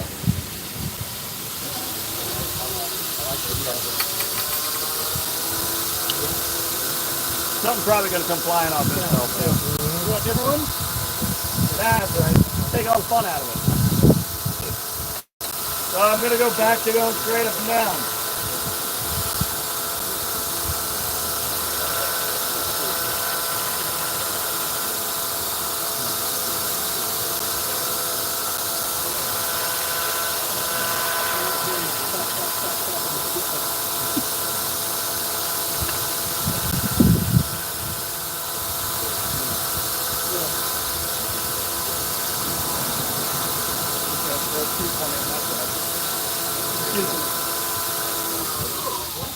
And again, as like you said, I spent a lot of time with that 36 grit belt.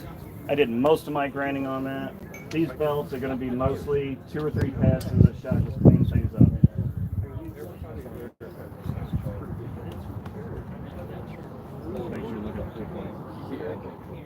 But you can see the difference, you know. I mean, it's pretty obvious, but changing that angle helps a lot. Makes it a lot easier. It's a huge help. Sometimes just those little teeny tiny stupid things help a lot. Yeah, basically. Yeah.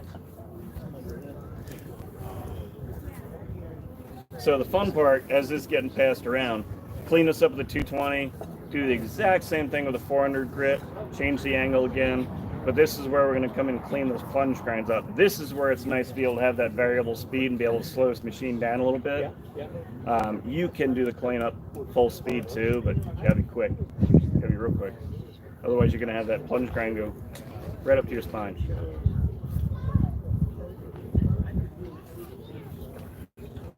So it's going to be it's going to be sharpening, able to be sharpened by the time I'm grinding it. Who wants to take this home and try to heat treat it?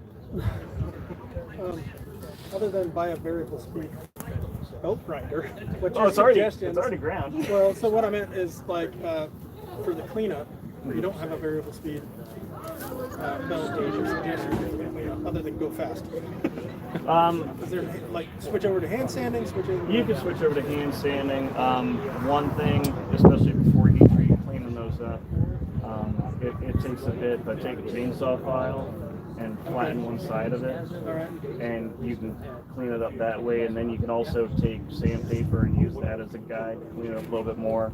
I don't like cleaning these things up with sandpaper at all. I use a buffer, which I'll explain that in a minute too. I find that with my sandpaper, I get more scratches than with the belt. Like if I'm hand sanding it, it does a lot more, I don't know, almost matte scratching. Yeah, but the ones you do by hand aren't as deep and stuff, so they'll buff out and match out quicker. So let me finish up this other side. Make sure everything's even.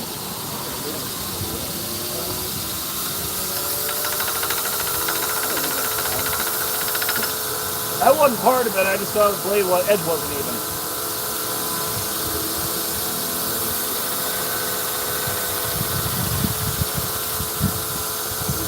You can see here,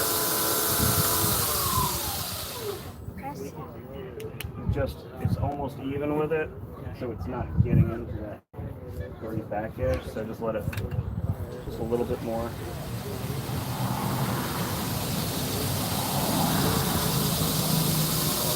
I got a trick for that top part too. I'm saving for you.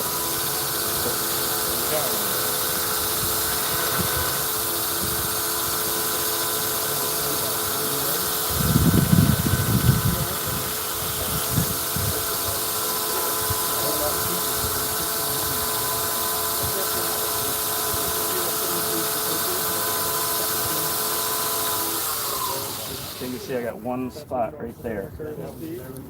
That's just being a little pain in the butt. So slow it down just a little bit more. Like I said, this is a good time to use this variable speed. I'm going to track this over a little bit, and I'm just going to hit that spot. I'll change the angle too so you can see a little better. And I'm actually, as long as it's not hot, if I'm trying to do something real delicate, I'll put a finger on the back of the platen and use it as almost like a third step.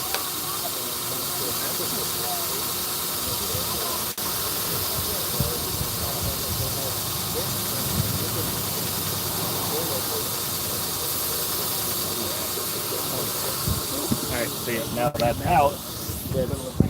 Put that over here.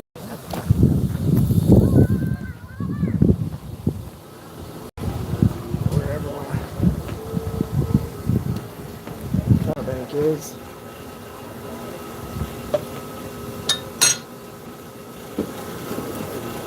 What can I do with my...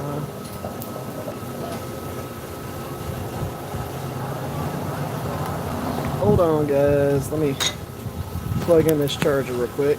And I am going to probably... There we go.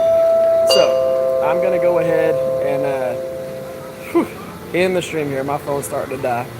But I want to thank everybody who's still on here doing this. If I have another part that I want to live stream, then I'll live stream that. And when we do kind of like the open forge thing, where we just turn the forges on and start hammering, I'll live stream that. But that was J Neilson. Grinding session. Some people might not understand why it was important to actually show that aspect of it. But getting a free class from someone like that is pretty crazy, because a lot of people pay a lot of money to have him teach you how to grind. But whenever we do a couple of the other things, if I think that it's something that we need to live stream, I will turn the live stream back on and we'll go from there. But thank y'all for participating in this. Hopefully y'all enjoyed it. I know this is going to turn into a really long video, because it turns into a video when this is done.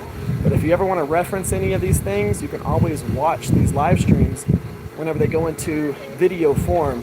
You can fast forward them, you can go back to different parts. Makes a really cool video for you to actually watch and get some education from.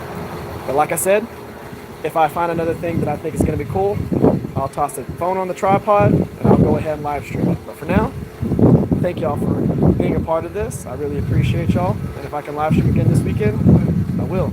Y'all go ahead, have an amazing weekend. I'll catch y'all on the next one. Bye, y'all.